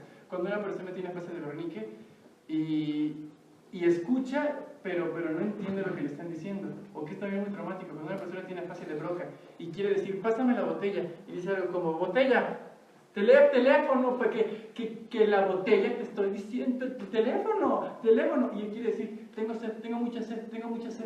Y aunque él piensa que está diciendo el otro, no puede, porque el área de Broca específicamente era, aquí miren, el área 45 y 44 y 45 de Broca, aquí, speaking words, o sea, cuando uno está hablando, no procesa realmente, o sea, sus músculos no se coordinan para que pueda decir lo que verdaderamente él cree que está diciendo. Imagínense el problema, la desesperación, la frustración de ese tipo de personas que tienen afasia de Broca. Y todo eso también se entiende y se sabe. Y se pueden hacer modelos clínicos si uno entiende la diferencia así, básica de significante y significado. Y eso lo han tenido que entender los psicólogos, lo han tenido que entender los neurolingüistas, lo han tenido que entender los médicos. Todo lo han tenido que entender. Sería maravilloso que pudieran entender todavía cuestiones más como semantemas en el idioma, ¿verdad? Como también sería maravilloso que los lingüistas pudiéramos entenderlos y si se pudieran entender cuestiones como, bien, este es el área de Wernicke, el área de Broca, contextualización visual, etc. Y esta es una pequeña aplicación de las muchas que hay que se le puede dar a la semántica y a partir de los cuales podemos decir que si bien la lingüística y bien la semántica no son una ciencia, sí pueden perseguir un método científico en el sentido de que sean objetivas, de que sean válidas y que puedan darnos una aplicación directa que nos favorezca en 3 puntos. 1, tener una mayor comprensión de cómo generamos el procesamiento semántico. 2, entender a partir del procesamiento semántico cuestiones de cómo el sistema nervioso central, nosotros como los seres humanos y como seres conscientes que pueden generar contenidos conceptuales, pueden tener una mente o incluso acercarse a la teoría de la mente. Y la tercera, por amor al conocimiento, que finalmente creo que es una motivación hermosa que tenemos todos los que llamamos semántica, lingüística, antropología o cualquier área a partir de la cual se pueda acceder un poco más, solo un poco más, porque aunque pesa 1,5 kilos, está lleno de neuronas y de misterios del cerebro humano. Sería...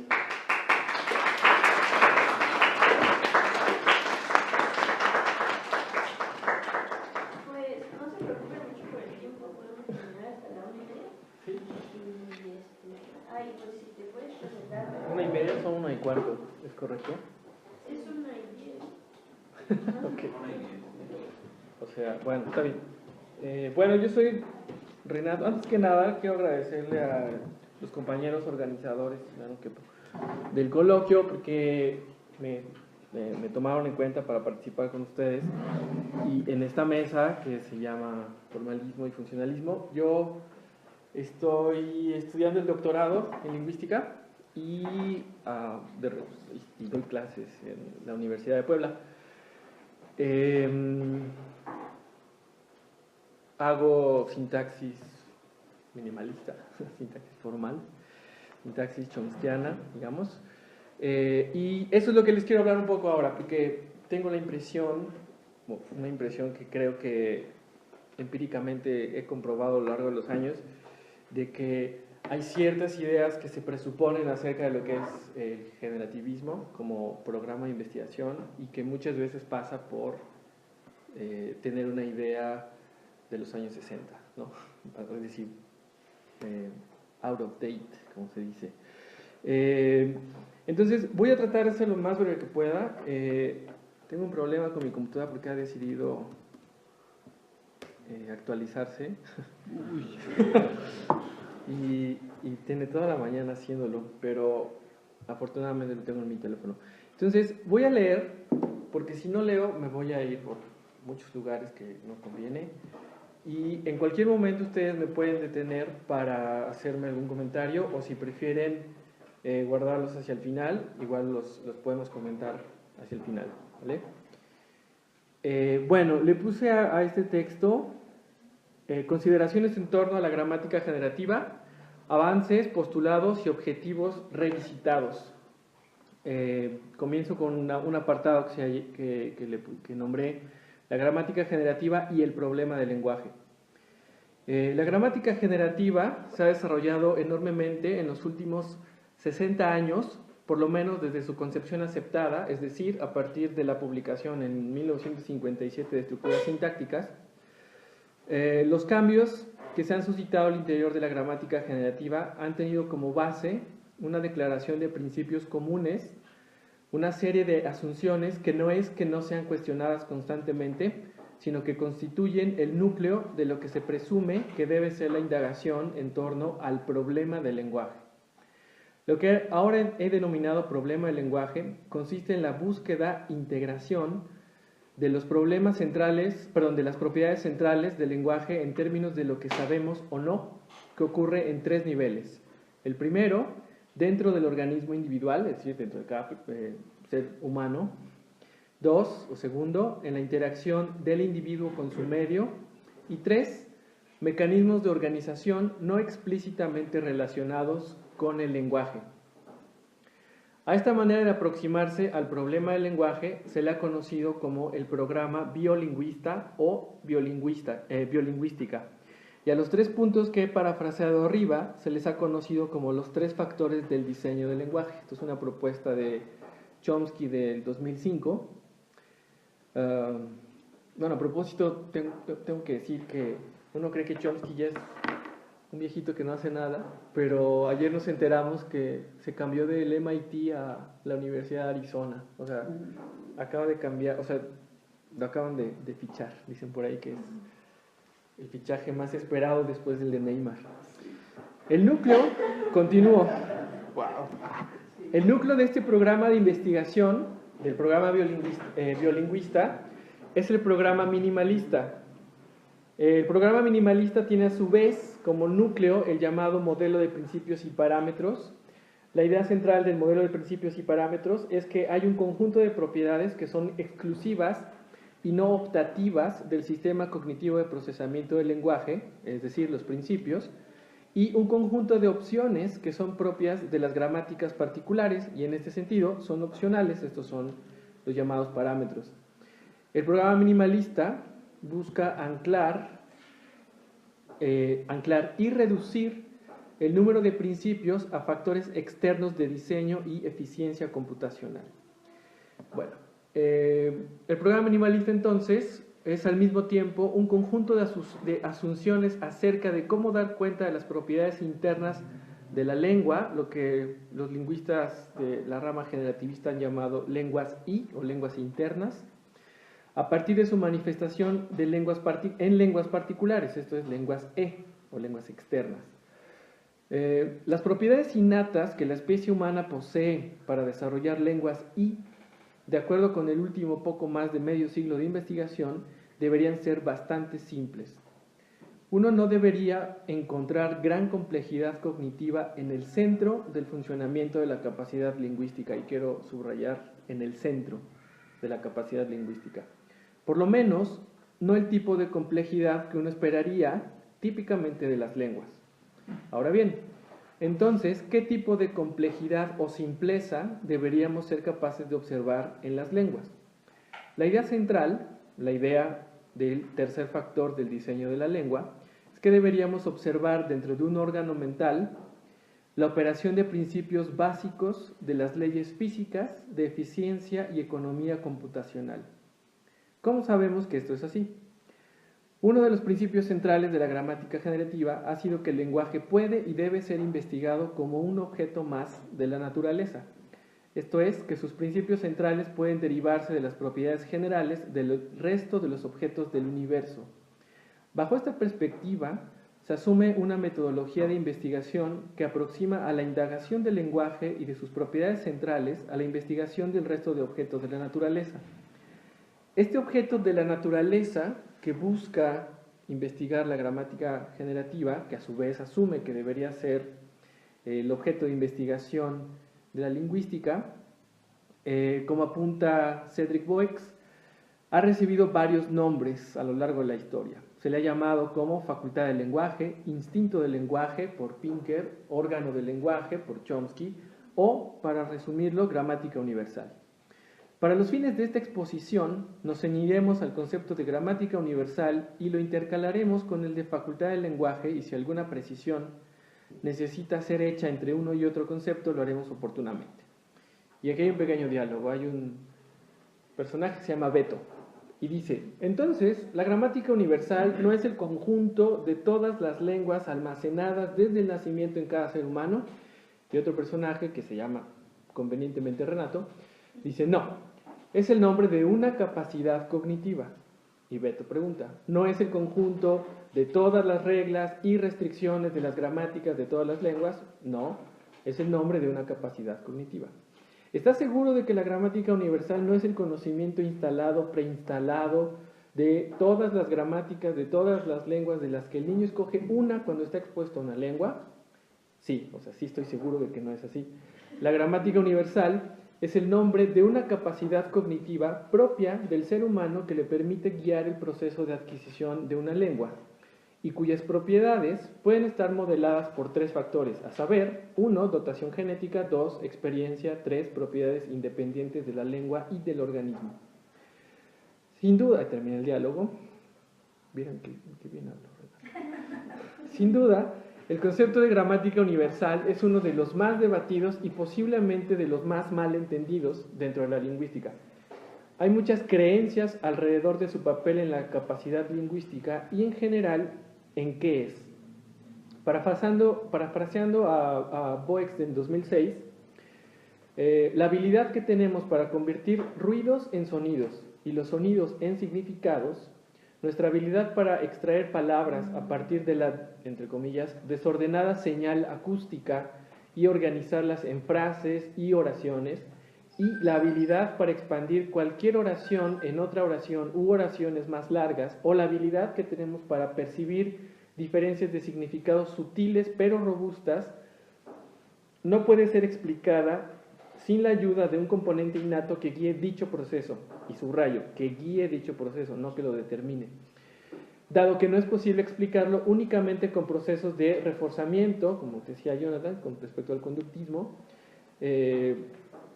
reforzamiento, instrucción, memorización, corrección o imitación, o en otras palabras, y cito a un artículo que todavía está por salir, saldrá yo creo que en 2018, de Chomsky, Gallego y Ott, el término gramática universal es simplemente una etiqueta para esta habilidad cognitiva diferente entre nosotros, los seres humanos, y ellos. Es decir, es el nombre de una habilidad cognitiva, no es esta cosa que siempre se ha dicho que es, o que se cree que es, más bien.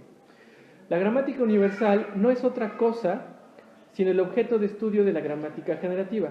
Por tanto, el problema no es si existe una facultad del lenguaje, es decir, un sistema cognitivo dedicado exclusivamente al procesamiento del lenguaje, sino determinar qué contiene, así como determinar qué es y cómo evolucionó en nosotros, esto es, en nuestra especie.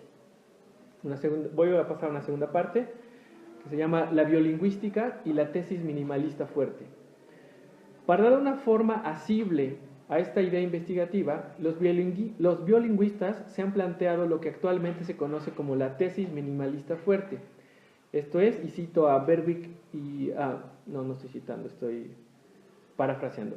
La lengua es la solución perfecta, en el sentido de óptima, para los problemas de interfase. O, ahora sí, citando una formulación reciente de Robert Berwick y Chomsky del 2016, el proceso generativo es óptimo. Los principios del lenguaje están determinados por una computación eficiente y la lengua guarda las operaciones recursivas a lo más simple para satisfacer las condiciones de interfase de acuerdo con principios independientes de eficiencia computacional. Está en la página 71 de Why Only Us. Pero, ¿a qué condiciones se refiere? ¿Y qué son estas interfaces? Antes de contestar estas dos preguntas, es menester aclarar cuál es uno de los supuestos de la gramática generativa en torno a qué es la lengua y qué es lo que permite en nosotros los humanos. Sin duda, una de las primeras respuestas que uno encontraría, citando al afamado funcionalista lingüista Robert Van Balen Jr., si uno fuera a preguntarle a los no lingüistas, esto si uno sale a la calle y le pregunta a cualquier persona, ¿cuál cree que es la función primaria de la lengua? Sin duda, dice, ahora cito a Van Balen, la respuesta más común, de manera sobrecogedora, sería que la lengua es usada para la comunicación. Y esta es una visión de sentido común de ¿para qué es la lengua? Cierro la cita de Van Balen. Y yo me pregunto, ¿pero acaso la mayoría siempre tiene la razón? Es decir, estoy pensando en que si alguien dice que algo es algo, más bien si todo el mundo o la mayoría dice que algo es algo, ¿esto necesariamente es así? ¿No constituye esta línea de argumentación, y se los pregunto a ustedes, que son estudiantes de la filosofía, esta línea de argumentación no constituye un tipo de falacia ad populum? ¿No hubo un tiempo en el que la mayoría creía que la Tierra era plana y que ésta era el centro del sistema solar? No parece ser, por tanto, una idea incontrovertida que la lengua sea un instrumento para la comunicación desde un punto de vista teleológico. Si me presionan, tampoco parece que deba ser entendida teleológicamente. Esto es, muy probablemente la lengua no tiene una razón ni un fin último por el cual existe, simplemente existe. ¿Acaso las niñas no son capaces de transmitir sus deseos e ideas de maneras que no necesariamente requieren el uso de un sistema doblemente articulado? ¿Qué decir del caso, de los casos, como mencionaba ahora Jonathan, qué decir de los casos de afásicos semánticos, quienes conservan intacta su capacidad comunicativa, incluso la que tiene forma lingüística, pero son incapaces de hacer funcionar el sistema computacional de la lengua humana? Exactamente como nos explicaba ahora Jonathan. La comunicación es un fenómeno que permea en la existencia de los seres vivos, y sin duda, los primates no somos la excepción, por lo que no es sorprendente que los seres humanos tengamos necesidades comunicativas, pero ¿son estas necesidades comunicativas condiciones necesarias y suficientes para justificar la emergencia de la lengua en nuestra especie? Las necesidades comunicativas son centrales en nuestra especie, y en particular en nuestro modo de vida actual, y sin duda, estas pueden ser satisfechas vía la lengua. Sin embargo, debemos reflexionar que si la lengua fuera un sistema comunicativo, y regreso otra vez, desde un punto de vista teleológico, deberíamos observar en este sistema características de un buen sistema de comunicación. Esto es, debería ser unívoco, no debería permitir la ambigüedad y debería ser por lo menos inmutable en el tiempo. Sabemos que ninguna de estas tres propiedades cumplen las lenguas humanas.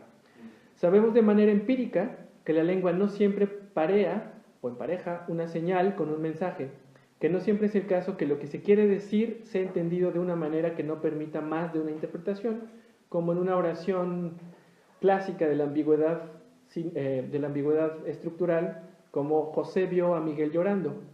Es decir, podemos saber perfectamente quién vio a quién, pero no claramente quién está llorando en esa oración. O que las señales sean estáticas en el tiempo, desde donde yo puedo recordar, el rojo de los semáforos siempre ha contenido el mensaje alto, mientras que güey era algo que ni por asomo podía decir en presencia de mi madre, en mis tiempos de niño. Ahora, con mucha reticencia todavía, puedo decirlo durante la cena navideña. Es decir, perdió ciertas propiedades de insulto y se convirtió ya en una fórmula de tratamiento. La comunicación o las presiones ambientales derivadas de la necesidad comunicativa no parecen estar en el núcleo del diseño de la capacidad lingüística, entendida como la posibilidad de generar y comprender un conjunto potencialmente infinito de oraciones. Por supuesto, cuando hablamos de diseño, no presuponemos la existencia de un deus ex machina que da una forma primigenia a las cosas y prevé sus desenvolvimientos, sino que es una manera más o menos metafórica de referirse a las condiciones externas que delimitan el desenvolvimiento de cualquier objeto que se encuentre dentro de los confines del universo. Volviendo al tema de las interfaces, la idea es que la facultad del lenguaje permite crear objetos legibles para otros componentes cognitivos.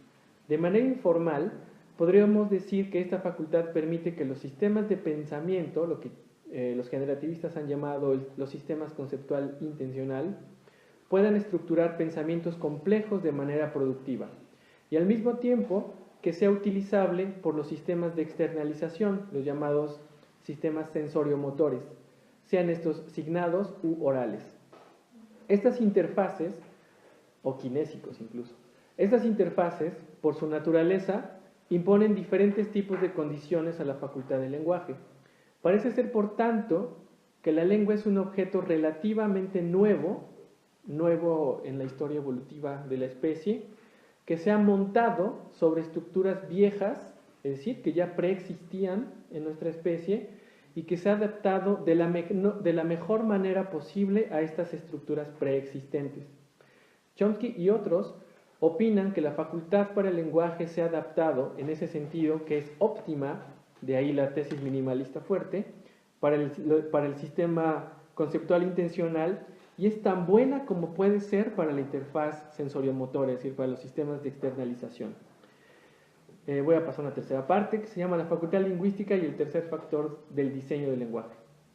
Dentro de esta concepción de la facultad del lenguaje, la interfaz sensoriomotora impone condiciones más fuertes al sistema computacional del lenguaje.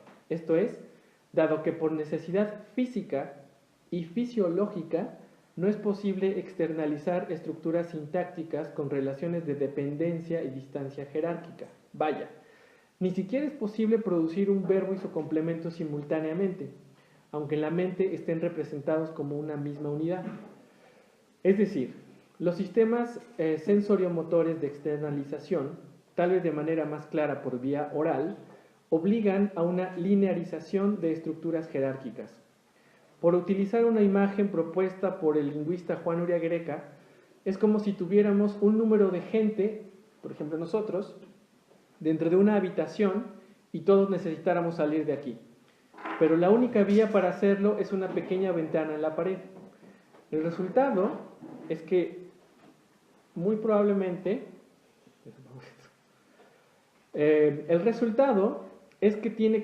tenemos que salir uno por uno, de manera secuencial, independientemente de que dentro del cuarto haya relaciones de diferente tipo entre las personas. Por ejemplo, que sean novios y nunca se separen en el salón, que sean hermanos, que sean amigos y no sé qué, y nunca se separen. Pero si tuviéramos que salir por una pequeña ventana en este cuarto, tendríamos que hacerlo uno por uno y quién sabe cómo, ¿no? Una tercera parte, 3.1, el rol de merge y la recursividad como autorreferencia. Por tanto, cuando hablamos de simplicidad en el núcleo de las operaciones que dan forma a la facultad del lenguaje, nos referimos a que estas operaciones deberían poder ser descritas en términos de economía y eficiencia computacional. En trabajos recientes, muchos autores, no solo Chomsky, se han referido a esta operación como merge o, en español, ensamble. Ensamble tendría, de acuerdo con este desiderata, dos consecuencias. La primera sería la formación de objetos nuevos a partir de dos objetos dados, es decir, tienes el objeto A, el objeto B, y esta operación crearía un tercer objeto Z que incluye a los objetos A y B. De este modo, se da cuenta de la emergencia de la jerarquía. Pensemos en un bolígrafo. Si tenemos este lado, y los unimos, ¿qué tenemos como resultado?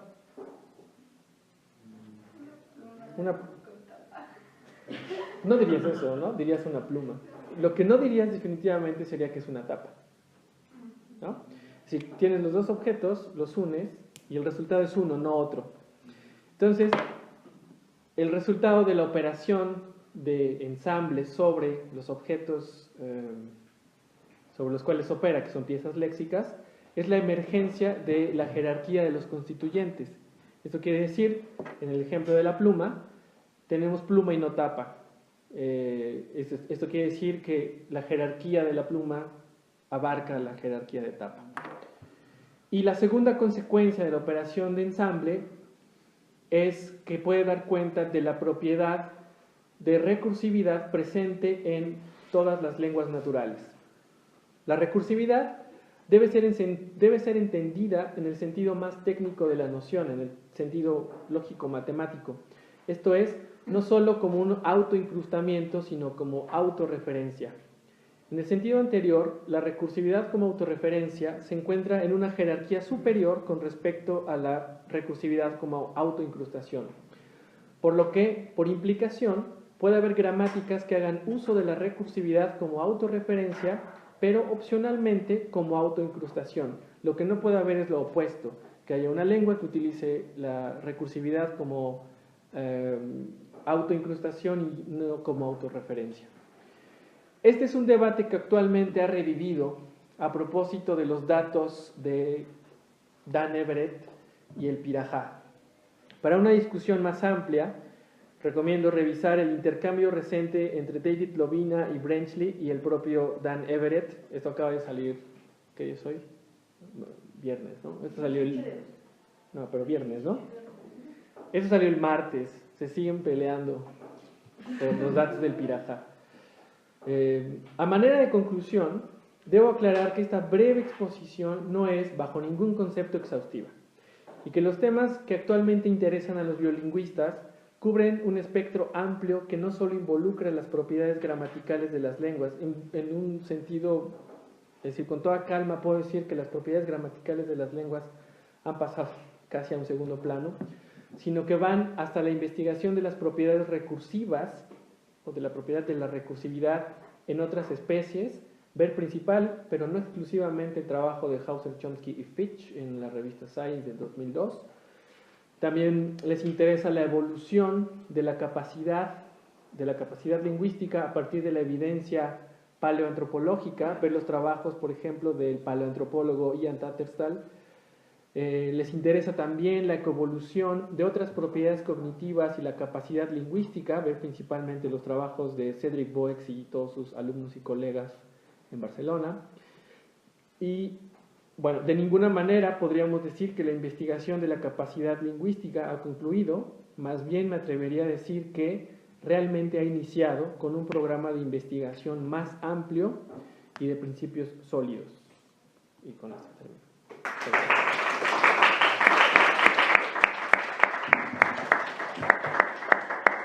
Bueno, parece ser que sí tenemos o ya no tenemos tiempo. Es que la otra vez empieza a 1:45, pero...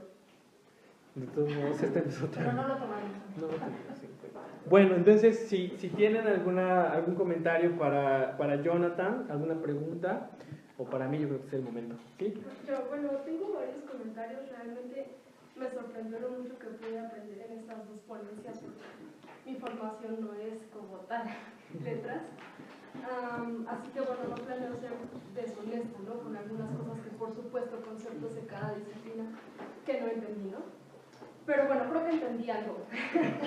y bueno, me parece que en ambas, bueno, lo que yo rescato de ambas ponencias es como esta gran pregunta sobre el sentido y el significado que puede tener la lengua, el lenguaje, o pues lo que nosotros a diario hacemos y vivimos, ¿no? Y creo que, bueno, al menos comentario para Jonathan, realmente me agrada mucho que nos invites a esta conciliación, ¿no? Porque generalmente nos casamos, ¿no? Con un título, ¿no? Yo soy historiador, yo soy filósofo, yo soy literato, yo soy médico, etcétera, ¿no? Y muchas veces es muy difícil lograr esta conciliación, ¿no? ¿Por qué? Porque, por supuesto, uno ve el gran problema en el que se mete no solo en una disciplina y luego llega otra disciplina y es otro concepto, y pienso que pues muchas veces huimos de eso, ¿no? Cuando en realidad pues no debería de ser así. Una pregunta, bueno, al menos lo poco que sé de filosofía, que es una de las disciplinas, bueno, no sé si llamarla disciplina, ¿verdad? Para empezar. No por minimizarla, ¿no? Sino al contrario, creo que es verdaderamente difícil comprenderla, ¿no? Y creo que una de las preguntas, al menos en lo poco que sé de filosofía, es esa, ¿no? ¿Por qué preguntarse por el sentido o el significado de algo, ¿no? No solo del lenguaje, de la historia, ¿no? Y bueno, dicta, y en un texto que tiene que se llama Fundamentación Lógico-Metodológica de las Ciencias del Espíritu, habla de eso, ¿no? Para poder comprender la unidad psicofísica que llamamos vida, pues tenemos que entrar ¿en qué? En una comprensión de las demás áreas, ¿no?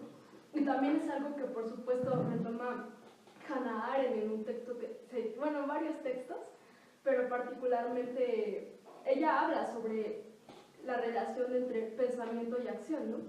Y es muy interesante ver que en medio de esas está el discurso, ¿no? ¿Por qué? Porque en las palabras están los actos humanos, ¿no? No solamente es una cuestión ajena, ¿no? a nosotros, sino que todo el tiempo estamos lidiando con eso, ¿no? Y bueno, ya Wittgenstein, que, bueno, yo no he leído el Tractatus, ¿verdad? Pero sí leí un texto que se llama Conferencia sobre la ética, habla del sinsentido del lenguaje, ¿no? Y creo que realmente a veces debemos empezar, ¿no? Como aceptando este sinsentido que tienen las cosas para poder preguntarnos por el sentido de las mismas, ¿no? No solamente es como dar por hecho que las cosas tienen sentido, ¿no? Sino ver que lo maravilloso del sinsentido es que nos pone a pensar en cuál es el sentido de las cosas, ¿no? Y bueno, ya bueno, justo es una crítica a la teleología que nada más otorga un sentido, ¿no? Y es una crítica a la historia que muchos historiadores nos cuesta mucho trabajo comprender por qué le hacen esa crítica a la historia, pero es un gran acierto, no es una crítica a la historia. ¿Por qué? Porque a veces hablar de una historia universal confiere solamente un sentido, ¿no? Cuando en realidad puede haber muchísimos sentidos, muchísimos significados. Y bueno, yo rescato eso en sus dos, no solo contigo, sino también con Reinaldo, con Reinaldo, porque en realidad Renato, perdón, yo te estoy bautizando. Hablando de las palabras y las cosas. Sí, ¿verdad? Creo que en realidad es eso, ¿no? Una invitación como a todo el tiempo que somos nosotros, ¿no? Quienes nos damos esa libertad de poder, entre comillas, ¿no? Porque también hay, pues, ciertas reglas, ¿no? No hay que ponernos relativistas, ¿no? Y creo que, pues, es esa invitación y yo les agradezco a los dos. Y bueno, una pregunta muy básica a los dos, ¿no? Para ustedes, si alguien llegara y les preguntara, ¿cuál es el sentido de preguntarte por el sentido de las cosas? ¿No? ¿Qué le dirían? O bueno, más fácil, ¿no? Porque, bueno, no sé si lo decir por qué, ¿verdad? Pero ¿por qué preguntarnos o por qué hablar hoy en día de un sinsentido o significado, ¿no?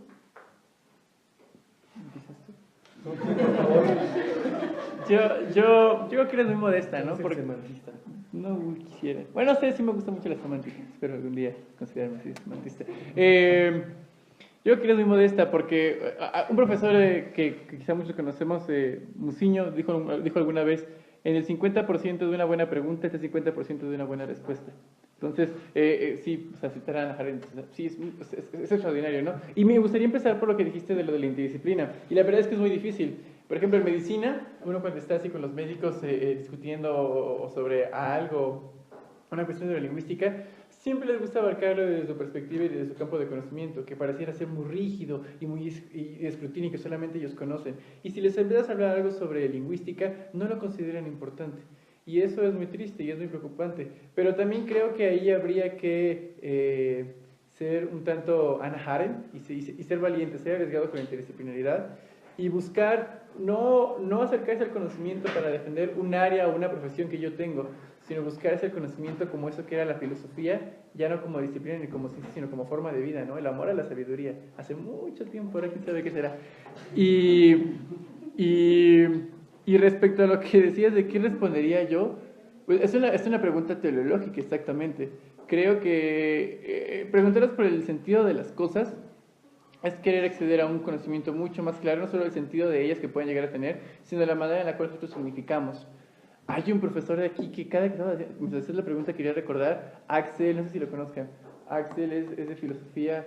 Bien, él decía que si una pregunta le había cambiado la vida, era cómo es posible que algo refiera a algo, que esto signifique lo otro. Y hay un antropólogo, por ejemplo, que se llama Bohannan, que decía que lo que distingue a una cultura es que siempre es una red de símbolos, que esto representa otra cosa, y que representa otra, y que representa otra. Yo creo que incluso ese famoso sinsentido de las cosas tiene un sentido. El sinsentido es un sentido, ¿no? Aún si Heidegger dice que la nada navega y cosas así, eso refiere a algo. Y yo creo que es muy interesante la pregunta que haces en torno a por qué sería importante preguntarnos por un sinsentido. Creo que más que importante, lo trascendente es que la manera en la que nosotros podemos entender la forma en la cual podemos generar conceptos, la forma en la cual nosotros podemos referir, también podemos conocer la manera y los modos en los cuales nosotros mismos creamos y construimos realidades, ¿no? Y una frase maravillosísima de Bertrand Russell es que, así, ¿no? Así como para cerrar, ¿no? Con Russell. Lo maravilloso del lenguaje no es solo la capacidad que tiene de dar significados, sino de crear nuevos significados, de crear realidades, ¿no? Y ahí sí me pongo un poco literato y creo que esa es una perspectiva maravillosa que tiene la lengua. No solamente de hablarnos del mundo, sino de crear mundos. ¿Alguna otra pregunta? Bueno, solo era esta, o sea, como cuál es, bueno, más bien, ¿por qué piensas que es importante preguntarse por un sentido, sin sentido, sin significado? Ok, es que, mira, yo lo que estoy pensando, o cuando yo me refería a que la lengua posiblemente no tendría sentido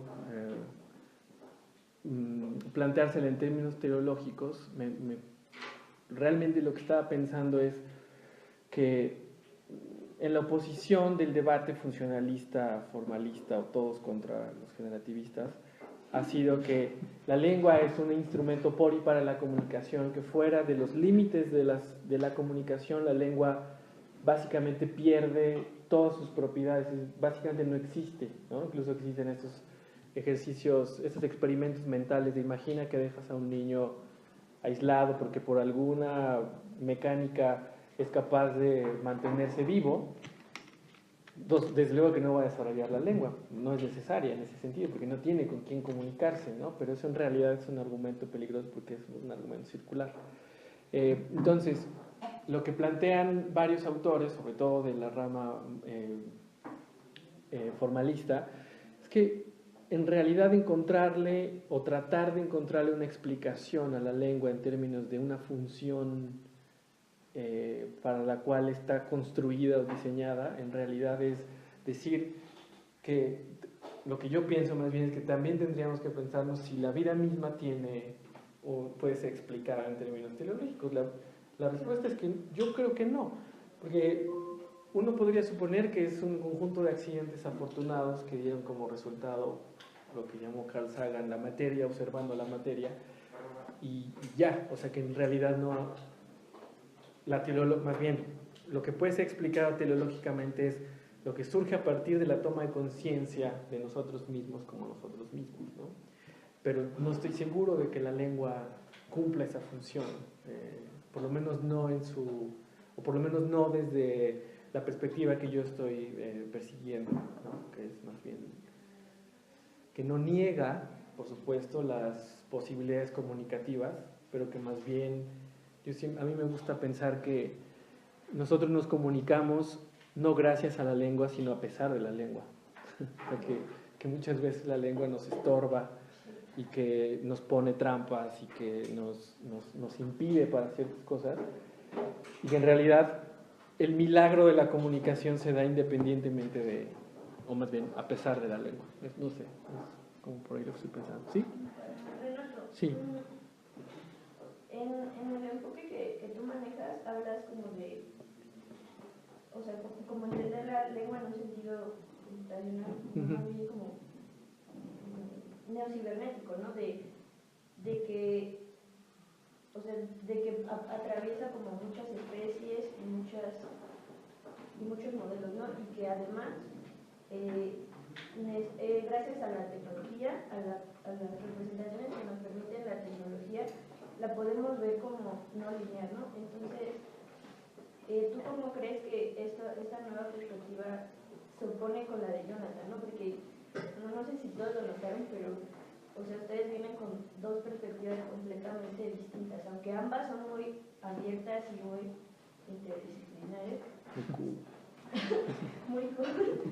Ustedes están hablando como desde dos mundos completamente distintos. Entonces, ¿cómo puedes, dónde ves esa diferencia entre tu enfoque y el de yo? ¿No? Para tratar de unir esta mesa en algo que teníamos viendo.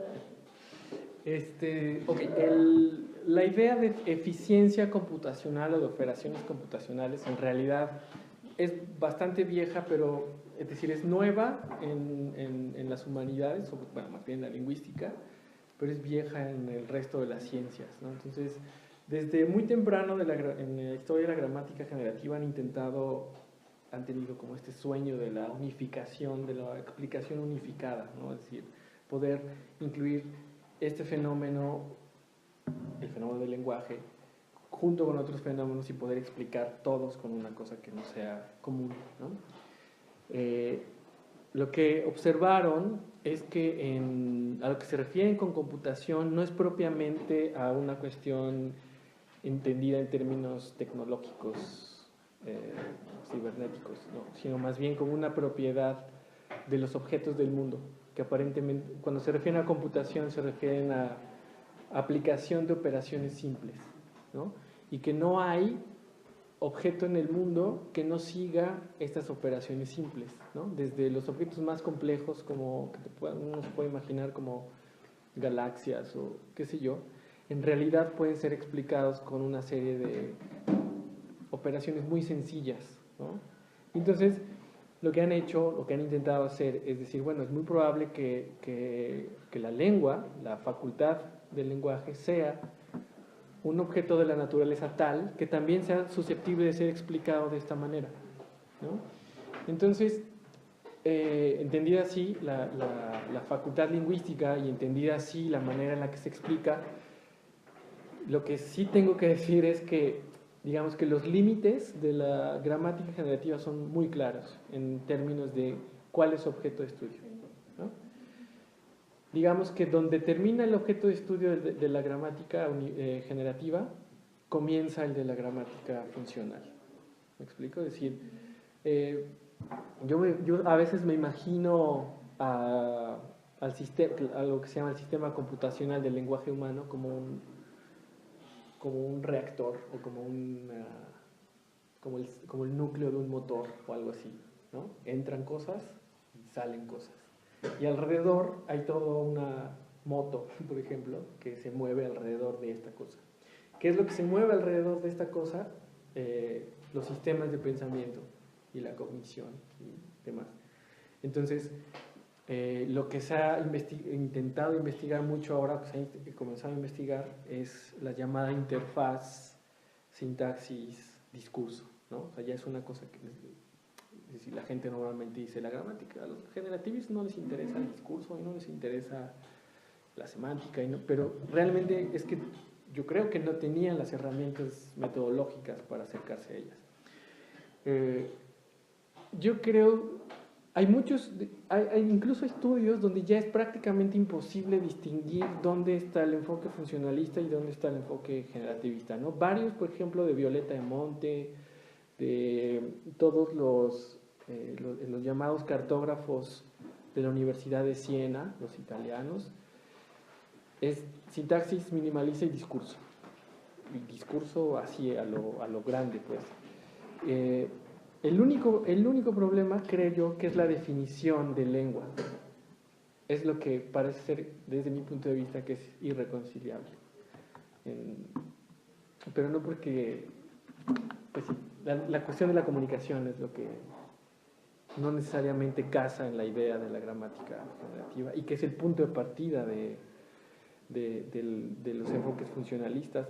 y que curiosamente, como dijo Jonathan, y en eso estamos completamente de acuerdo, yo creo que el lingüista más grande ha sido en realidad Jacobson, porque él dio origen a los dos programas de investigación, ¿no? Tanto los generativistas como los funcionalistas salen de Jacobson y Mathesius, ¿no? Es como, tal vez si reconocieran que tienen ese papá en común, podrían nuevamente entrar en términos, ¿no? Porque el mismo Jacobson sabía que había una cosa que era propiamente lingüística, inmanente, y sabía que tenía un reflejo, un correlato en la comunicación, ¿no? Lo que han intentado hacer los nuevos funcionalistas es incluir todo bajo la rúbrica de comunicación, creo yo, y tratado de explicar hechos gramaticales a partir de hechos comunicativos, y me parece a mí que no siempre se puede, ¿no? Que sí tienes que tener claro un lugar donde no se tocan, ¿no? No sé, algo así. No sé si termino de responder tu pregunta. ¿Alguna otra pregunta? ¿Algún comentario? ¿No? ¿Ya estamos todos cansados? No, yo sí tengo algo para decir. A ver. Ya. Que es muy importante escuchar una ponencia como la tuya, Renato, porque la tradición académica de esta facultad en los últimos años, fundamentalmente funcionalista, ¿Se vio? Se ya casi está ahí como... Momificado. Exacto, como ahí metido en su casa viendo las caricaturas. No sé. O no solo eso, sino que Chomsky es el único que hace... Claro, y que ya se quedó en los 60s y esos generalistas que piensan en robots y... No, o sea, como es importante ver que está vigente, que la mitad de la investigación que se hace en el mundo es generalista. Precisamente nuestra facultad, muy hispanista, pero que un poquito se pueda ir acercando hacia otros enfoques. No voy a decir comprar. No. Mejor no. Mejor lo dejamos así. Bueno, pues muchas gracias a todos. Perdón.